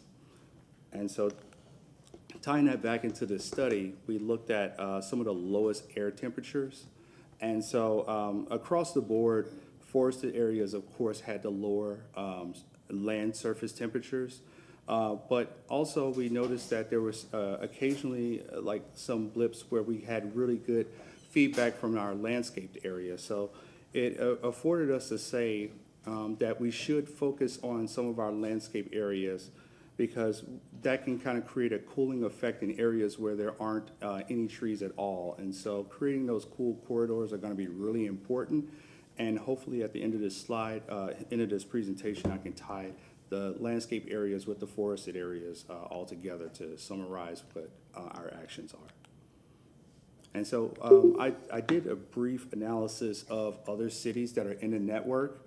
This is the closest I can get to our temperatures with Miami, Houston, and Austin. And so when you look at our temperatures, like our average summertime temperatures of 90 degrees, I also picked the afternoon because that is an area where you encounter the highest extremes of heat. And looking at that, we saw some significant drops in the forested areas in temperatures, and that was a really, really excellent find. One of the areas, we noticed that there was like a 6 to 8 degree temperature change, and one area we found it even lower than that, but we couldn't really conclude why that was happening, so we didn't put it in as a part of the study. But the take home here is that the forested areas are doing their jobs, whether they're degraded forests or healthy forests. And so it's going to be really important that we start to save those pockets of areas in Tampa that have heavily forested areas. And so starting to look at the quality of those forests are going to be very important in our analysis when we're doing reviews, when we're looking at site plans, when we're in rezonings, and other processes that would involve like reviews. So the takeaways are the natural areas are the coolest green spaces in the city. We experience lower surface temperatures, lower average air temperatures, the max air temperatures are lower. But we also we do believe that a well-designed landscape and streetscape can have a cooling effect during the heat of the day. And so especially in areas where there are transitions from forested areas to another forested area. So sometimes we have two forested areas and there's a gap. I think landscape trees could really, really play a significant role in boosting the cooling effect of those forested areas. And so our next steps, we're going to continue the cooling city studies with the forest and city, and we're going to look at what forest attributes contribute to the most cooling, and also look at the relationship of surface temperature, green space, and the socioeconomic factors that come with that.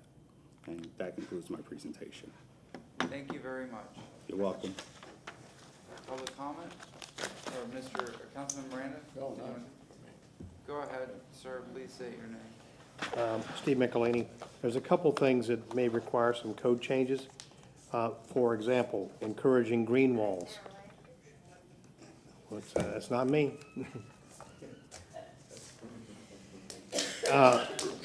Rooftop gardens, mini parks, relaxation of the tree planting program. You might remember we authorized trees to be available to residents who said they wanted a tree. Well, there's a $100 fee. You have to have a site plan. You have to have an agreement that you're going to agree to maintain the tree. Just give the trees away. I mean, this makes, you've made the process complicated, and so we have the trees in the tree bank that can't get out into the public where people want them. Potentially use CRA funds for creating these mini parks, and you have money in the account. Previously, there was over $3 million in the tree trust fund that builders and developers paid into the tree trust fund that no one could account for, and they couldn't figure out where the money went. It didn't go for trees. So anyway, I'm just saying that frequently the builders get blamed for not planting trees or not contributing to the green space that's required and needed. And it's simply not true. The money goes into the account. I spoke to one of our arborists yesterday, and he told me that he's not aware of a single application that's been processed for the tree planting program that are supposed to be free because of all of the complications associated with the application. Lastly, I'll throw this out. I'll be happy to go back to the development community, including the Builders Association, to help work in partnership with the city to create an Arbor Day, where the trees would be given away, where, simply partnering up and get the trees out. Create the day, make it happen, and get the trees out. So anyway, it's become too complicated to give away trees, and it's simply when you had the EPC on the mall the other day, I think they had like 100 trees. They were gone within 20 or 30 minutes. Yeah. If they die, they die. I mean, they can be replaced, but at least get them out and don't let them sit in the tree bank forever. So anyway, those are my suggestions for you. And again, my commitment to go and help raise in the building community a co-sponsorship with the city to create an Arbor Day. Thanks. That's a great idea. Thank you very much. Yes, ma'am. Please say your name. My name is Caroline Bennett. I'd like a letter of commendation for agreeing with Mr. McLeany today.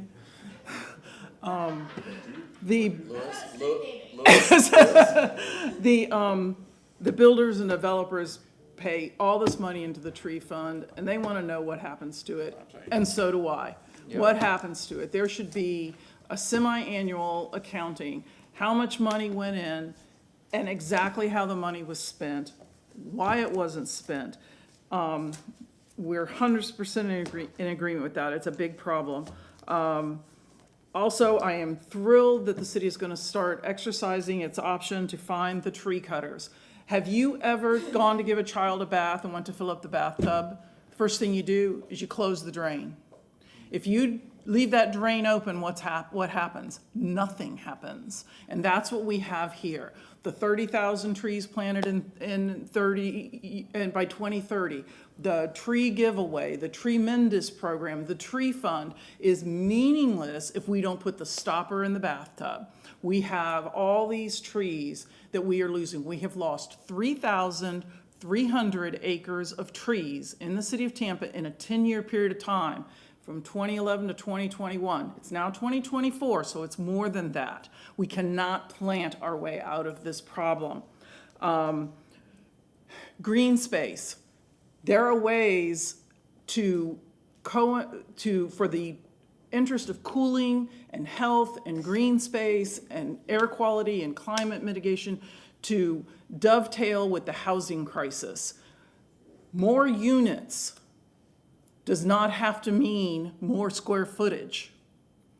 For instance, and I'm just throwing some ideas out there, if, let's say, the setbacks were changed on building, you could build the same number of units and they're more affordable, but now I have a room for a tree, or I have a place for landscaping. I was in DC yesterday, major city, Between the sidewalk and the buildings, there's a small buffer of green space. Beautiful city trees providing all the shade. It made the city so wonderful and provided so many benefits. We can do that here. The tree cutter fines, we've got to actually do it, and we need to hit them hard. The state says 15,000. Fine them 15,000. If they think that's too much, they have the option to appeal to the tree magistrate, and if the tree magistrate agrees it's too much, they can lower it. How many times do you think that's going to happen before they stop illegally cutting trees? They will say to the homeowner, do you have a tree permit? You don't? I will get you one. You are not going to have to do that. It's like a kid in a candy aisle. How many times do you have to say no before they learn you don't ask anymore? Thank you. Thank you very much. Yes, ma'am. Next speaker. It's page 69. Yes, ma'am. Please state your name. I'm Allison Deep. I'm here because I love the trees and I spend a lot of time outside. And it really does make a difference when you're walking down that street and there's a tree there to give you some shade. And I think that the idea that we are entering a time in our lives when there's going to be more heat than there is now is really sort of scary. So let's do everything we can to save the tree, especially the large grand trees that we have. And they're still coming down.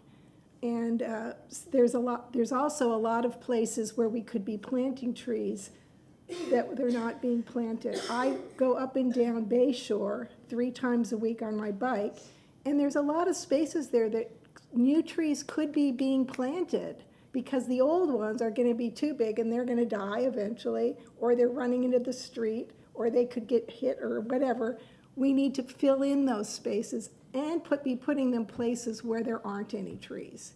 And I don't see that happening. I mean, I think there's a lot of potential planting areas, as this shows, and that when they gave their presentation on the urban tree analysis, that is what the people said, and this is from their book, that yes, there are a lot of potential places to plant.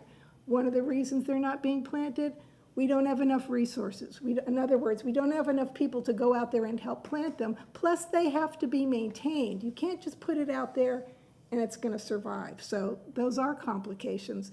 But just planting a bunch of trees and not giving them the right attention, or not planting them where they're going to be in a place that they can thrive, doesn't make any sense. Another thing that has come up recently is that we now have a different way to report trees getting cut down. But people do not want to identify themselves when they're reporting something because they don't want their neighbor next door to them to know that they're reporting about this, or whoever's going to be there. So in our little organization, they keep saying, well, you report it for us. But why isn't the city responsible for going to look and see, is it legal? They should know that right away. And so why do the individual people need to be identified? Because I think it makes it a very tricky situation, an even dangerous situation. So I would like somehow maybe the trees could be identified that are supposed to be cut down, that they're permitted. There could be a sign out in front of them, this is permitted to be cut down, or the opposite, tree cannot be cut down. You know, maybe there could be some signs like they have out for the variance review. The variance board has those signs you put out to identify them to the public. Thank you very much. Yes, ma'am. Page 69 of the tree report. Good afternoon, Stephanie Pointer. Bob Whitmore made some beautiful signs. They're very witty. I think the city should adopt them. First of all, okay, so when you buy a car, you don't just buy the car, even if you pay cash for the car. You still have to put gas in it, you have to put oil in it, you have to do maintenance on it. I would argue that these tree funds, which are substantial, I haven't looked at them since last September, and I just tried to look them up in the budget, and I couldn't find the pages with them on there, which annoys the crap out of me. But anyway, so you've got all this money for the tree fund that we are getting from developers where they can't plant where they're at. So I would argue that tree fund money should also be, at least in some part, supporting the trees. Let's get a water truck. Let's get a guy who waters the water truck, drives the water truck and makes sure that those trees get watered. I'd like to ask Mr. Reamer, the 100 by 100 lot that you need to have to plant a grand tree blows my mind. Because where are those tree police that are gonna come and get him if he plants it in a smaller place? Because I want those tree police to come to my neighborhood, and I wanna show them, just like I showed all of you at one point in time or another, where they planted a laurel oak, on a piece of ground that was no more than 3 foot by 3 foot. I want the tree police to come to my neighborhood and tell us how that's a good idea. But Mr. Reamer can't find enough space to plant the trees we have. Gadsden Park, good example. I would like to point out that the parking lot on the north side of Gandy, they have also planted brand new trees in a 3 foot by 3 foot space. I'm like, well, I don't understand. Where's those tree police? I want to know who's coming to check on him for the 100 by 100 area versus that. And I would like to also point out that you must communicate to educate. I learned new things here today because that's the first time I've heard anybody say them out loud. And if you're not communicating with the neighborhoods, you can't get anything done in the city. And we are here to communicate and participate. Everybody here loves a tree. I still want to remind you that I haven't gotten a freaking tree for the Gandy Civic Association. Why can't I have a tree? I mean, seriously, we've agreed to water it. We have the sod garden. We said that we would take trees. We were told for our SU1 to put tree buffers in, but nobody would give us a tree. Yet we still don't have a tree. I've asked for it half a dozen times. I'm just saying. Get her a tree. I want a tree. Thank you. Motion to give her a tree. I'm not even a tree hugger. Those people are back there. They're just my friends. Steve, would you get her a tree? I will work on getting her a tree. One of the things I'm going to put together a little presentation of what I saw in Cincinnati and what I did at the Congress for New Urbanism. But I did go to a restorative urban forestry session that was really very interesting. And one of the things that I recommend folks look at is Relief Cedar Rapids, RELEAF, Relief. And they said that that's a very generic plan. What happened is they had tornadoes come through and take out most of the tree canopy. And they set about how do we go forward and bring the tree canopy back. It was very interesting about their principles and their plans. But one of the things that I thought was just really interesting was the availability of trees. Apparently it's hard to get trees. And I thought that was very interesting because I thought trees were pretty easy. I know that we have our own little nursery where we're growing some oak trees, but they're pretty small. But one of the things I really loved, and we have not done very much of, but TTAG has offered many times, is a tree partnership where young trees are cared for by volunteers, like people in a neighborhood. And then they're transferred to the city after they're established. So there's all sorts of really great ideas in this, and I'm looking forward to sharing that with you all. But I just couldn't believe some of the really phenomenal ideas that were out there. So I highly recommend people look up the Relief Cedar Rapids to look at the plan to see what they're doing and how they kind of went about doing that. It's something that we could use in our city. Well, can we withhold, or is it, if there's anything else we can withhold the new business until this evening? Yes, sir. And may I have 3 minutes on something really fast? Just pretend I'm public comment, right? Okay, please state your name in 3 minutes. Yeah, I know, right? I did want to address something that was brought up in public comment that we've gotten emails on that I think is very important for us for purposes of going here on out with the Racial Reconciliation Committee. It is really, really important that we establish the history of what we have done on this. Because we want to make sure that this stays on track. And my office has put in a ton of work. I was the one who originally made the motion. Brandon, my aide, Marty Shelby has put in a ton of work, et cetera, on this. I wanted to very briefly, over 1 minute, just go over the history of this when it comes to what has been done, what's been available to the public, that's really critical. So for several months, we were lobbied on this. On February 22nd of 2024, I made the motion where I stated substantially the same areas that are on the resolution today. Yeah. 3.5 months ago. When you talk about community input, I wouldn't make a motion like that without talking to the community. Therefore, I spoke to, just wrote it down real fast, NAACP, Urban League, TOBA, went on WFLA and spoke to a crowd of about 60 people, along with State Representative Fentress Driscoll, Yvette Lewis, and others.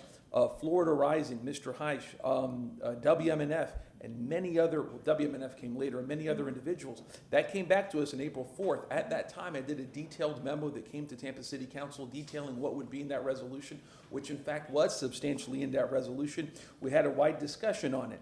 Thereafter, it came back on April 18th of 2024 to discuss with the administration as to their involvement. When we found out the administration would unfortunately make no appointments, that gave rise to further engagement on my part, and I spoke with Tampa Bay History Center, NAACP, Urban League, Abraham Ministries, the Pastors Group, Florida Rising, on their involvement, 4 seats on that, and then it came back to us on May 16th of 2024. So again, what we passed then is the same thing as it is right now. The community was, to say it was consulted is an understatement, right? So I just want to make sure that we're all on the same page with regards to what we have all unanimously supported, because it's a really, really good thing, really, really important work that if we see it through and keep it on track, I think it's going to make really great change for the city of Tampa. That's all, Mr. Chair. Thank you very much. No, you're right, because initially it was 568 back in 2020, and the resolution changes numbers because now you have appointments, because you've supported what the resolution says.